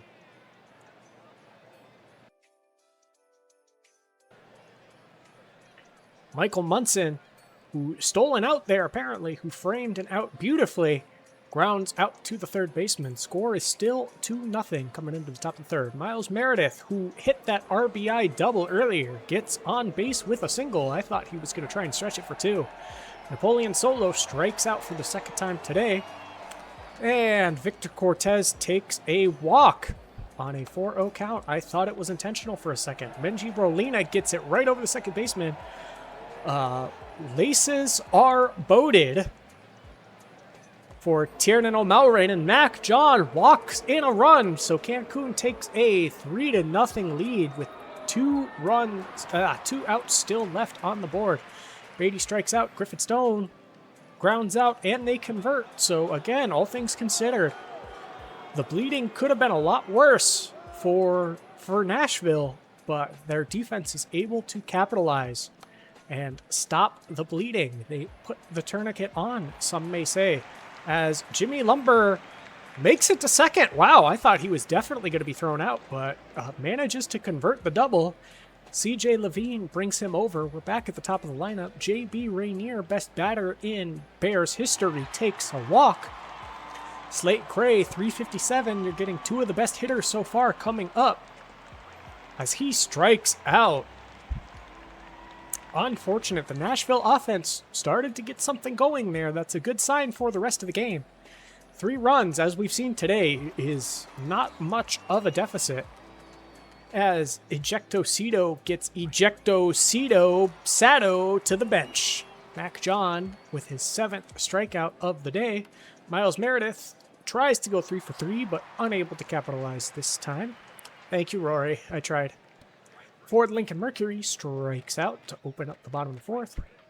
Ethan Shadow strikes out to be the second batter in the bottom of the 4th. Vidal Valor III grounds out, so couldn't quite strike out the side, but Cowgill with a fantastic performance so far, only allowing 3 hits and 1 walk. Solo comes up, ground out to start the top of the 5th. Cortez, old man still got it deep into the gap, gets on second with a double. We are back to starting some offense. We got a rally going here. Corners, only 1 out, so we can force a double play. Not much of an opportunity to do that when it goes over the wall. O'Malrain doubles the lead for Cancun. They now hold a 6-0 lead on that 404 defense not found home run. Shota Takahashi comes in, the only minor league MVP, only pitcher to ever win minors league MVP. Gets an out in his first batter faced. Gets a second out in his second batter faced. So 3 runs allowed. Really bad if you're a Nashville fan, but they're still not out of it. Fly out to left field, followed by a strikeout. Jimmy Lumber, who's batting .636 today, gets sat down. What a performance from Cowgill. Anytime you can get a batter who's that hot to sit down, you're having a good day. Ejectocito strikes out. First one of the game for Takahashi. Easy fly out to left field.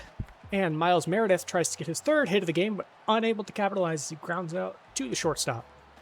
Bottom of the 6th coming up for Nashville. Plenty of time for them to get back in this one. Levine grounds out to the pitcher. Rainier, who got a walk in his last at-bat, flies out to the left fielder. Slate Gray now grounds out to the shortstop. If their strategy for Cowgill is to force a ton of grounders and let the defense clean up behind, the Toros have been doing that to absolute perfection, if that was the game plan, as Solo gets on base on a Takahashi walk. And Cortez just barely able to get it over the second baseman. 0-2 count. Brolina puts it into left field, but caught for the out. O'Malrain, who hit that 404-foot homer, strikes out this time. Carlton Beatty ground out, and the Stars very much still in this. Only 3 hits so far this game. But when you have enough defensive innings with those zeros in them, right, it only takes a couple to be able to come back from that. So we are still early in this game as Valor III grounds out, and we are now in the top of the 8th. As Griffith Stone hits one near the gap, but the right fielder's able to get to it before it becomes extra bases. Ejectocito gets it over the second baseman, not second fielder, but I guess technically. As we now have a runner on third. Will this be a successful sacrifice fly? He goes! And he makes it! Gnome Child brings Griffin Stone home to extend the lead 7-0. Miles Meredith chases a pitch out of zone. Napoleon so low, it's so long. We're out of here. 404 feet. Defense not found. Napoleon so low drills it off of chaotikone to extend the lead by another 3 runs. It is looking bad. It is looking dangerous for Nashville here as Cortez gets another hit. I think his 4th on the day. Rolina puts it over the right fielder's head. Are they going to get another run on the board? It looks like they are. 10th run for the Toros. What a performance. As finally, the top of the 8th is over. Extends their lead from 6-0 to 10-0. These Cancun Toros are a force to be reckoned with. As Munson gets on, is he able to extend it to a double? The 4th hit of the day for Nashville. Bobby Briggs, I almost thought that one was going to get down for the 5th hit for Nashville. We got a little bit of a wild pitch there. We have a lot of bit of a wild pitch there. 2 in a row. Is Calgill getting shook off of these hits? He might be, as Nashville drives in their first run of the game off of Jimmy Lumber's incredibly hot bat, probably back batting over 600 now. He is 615. It is time to bring in the relievers. Roquefort Cotswold, who will be retiring at the end of the season, forces the flyout. Rainier, it just dribbles off his bat, and he's so quick he's able to beat out the throw. Slate Gray, over the center fielder's head. Oh no, he gets it off the wall. That was a really, really good half inning there for Nashville, but it could have been too little too late. Can their pitching keep them in the game to only need 9 runs? Griffith Zone takes a walk. Ejectocito ejectos this one out of the ballpark. 404 feet for the 3rd time today. I think we're going to need to really check their bats to make sure that they're not perfectly robotic and calibrated for that. 12-1 lead from Cancun. Unbelievable. What an offensive performance from Cancun in this game. I hate to count my chickens before they hatch, but Nashville fans are heading for the exit. They're going to be watching the rest of this game. They're going to be listening to this game on their car radios because half of the arena has left the building. Ford Lincoln Mercury, 3 outs left. Able to get that one down. So we're off to a good start for Nashville here in the bottom of the 9th. Ethan Shadow, is he able to get his first hit of the game? He is not. Still a runner on first for Vidal Valor III, who I thought he grunted into a double play, but not quite. Michael Munson, can he keep this game alive? He cannot. Cancun, congratulations. We now have our Champions Conference Finals. It will be the Death Valley Scorpions going on the road to take on the Cancun Toros. Congratulations to both of those teams. That is going to do it for us today.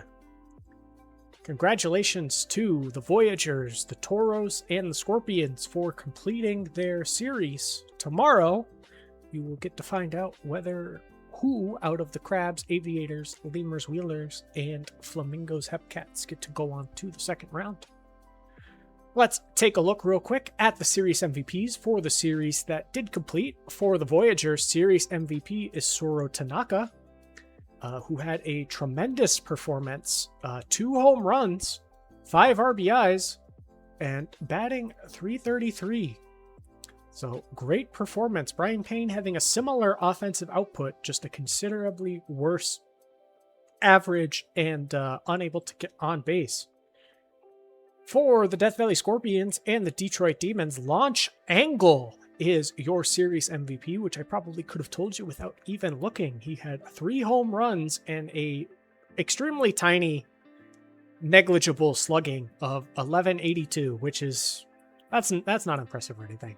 I think Montalban's is far more impressive. Congratulations to Launch Angle in the DVS suite. Nashville and Cancun, series MVP Miles Meredith. And if the rest of the series was like that last game was, that's as obvious as it gets because he got A crazy amount of hits there in that clinching game.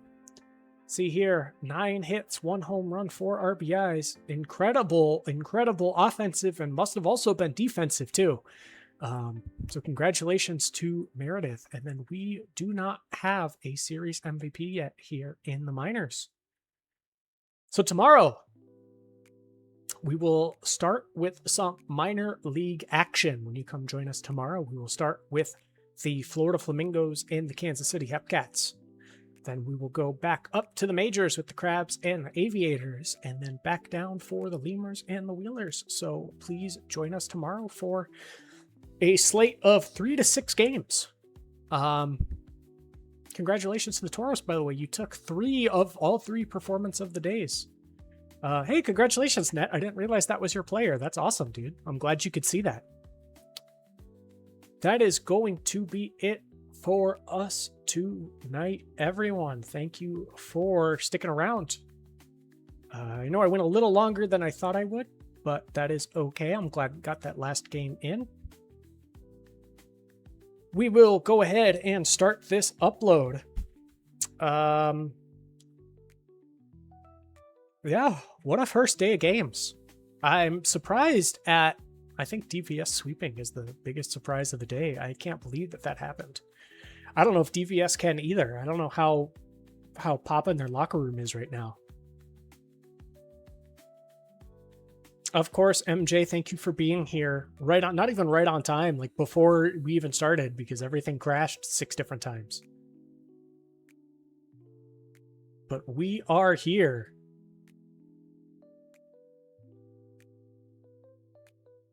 Predictions for tomorrow. I honestly have no idea because all of the teams that are left are really good. I have no idea. I was already surprised at OBX being up on Providence, so I wouldn't be surprised if Providence was able to come back, given they got their first win today. I mean, 2 wins, it's a lot. I mean, 1 loss is bad, but 2 wins isn't too much. It's not too untenable with how good their offense has been.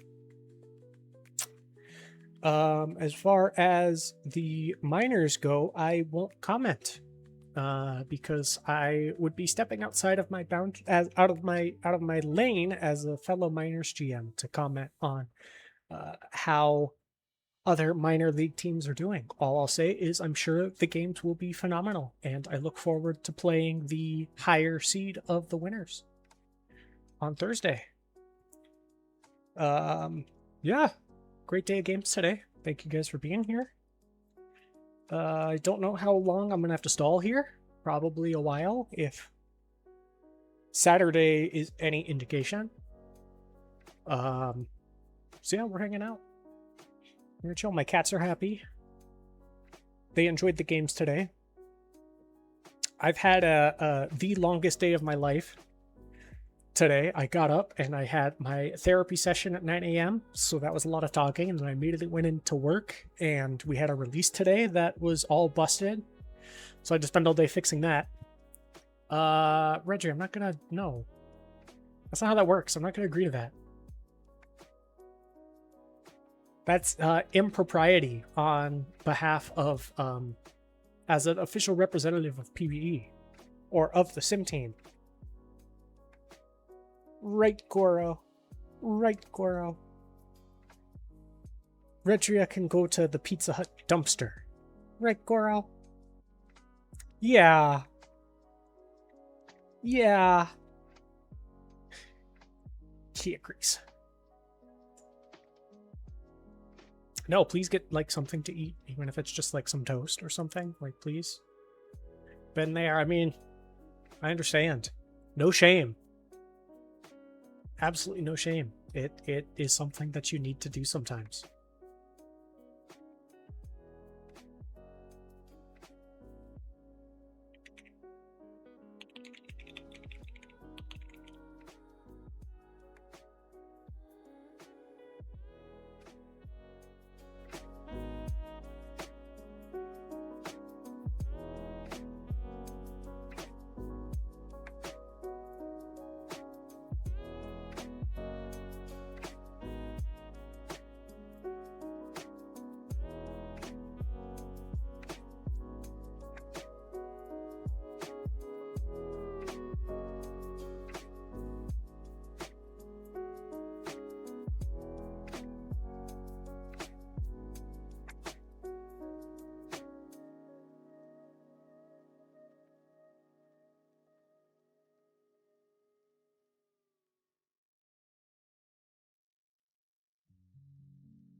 Okay, thank you all for being patient. The index has been updated, so we are done with the quarterfinals part 1. We will see you all tomorrow at 3:30 p.m. Eastern with Bazooka Joe. Appreciate it. Have a good night, everyone.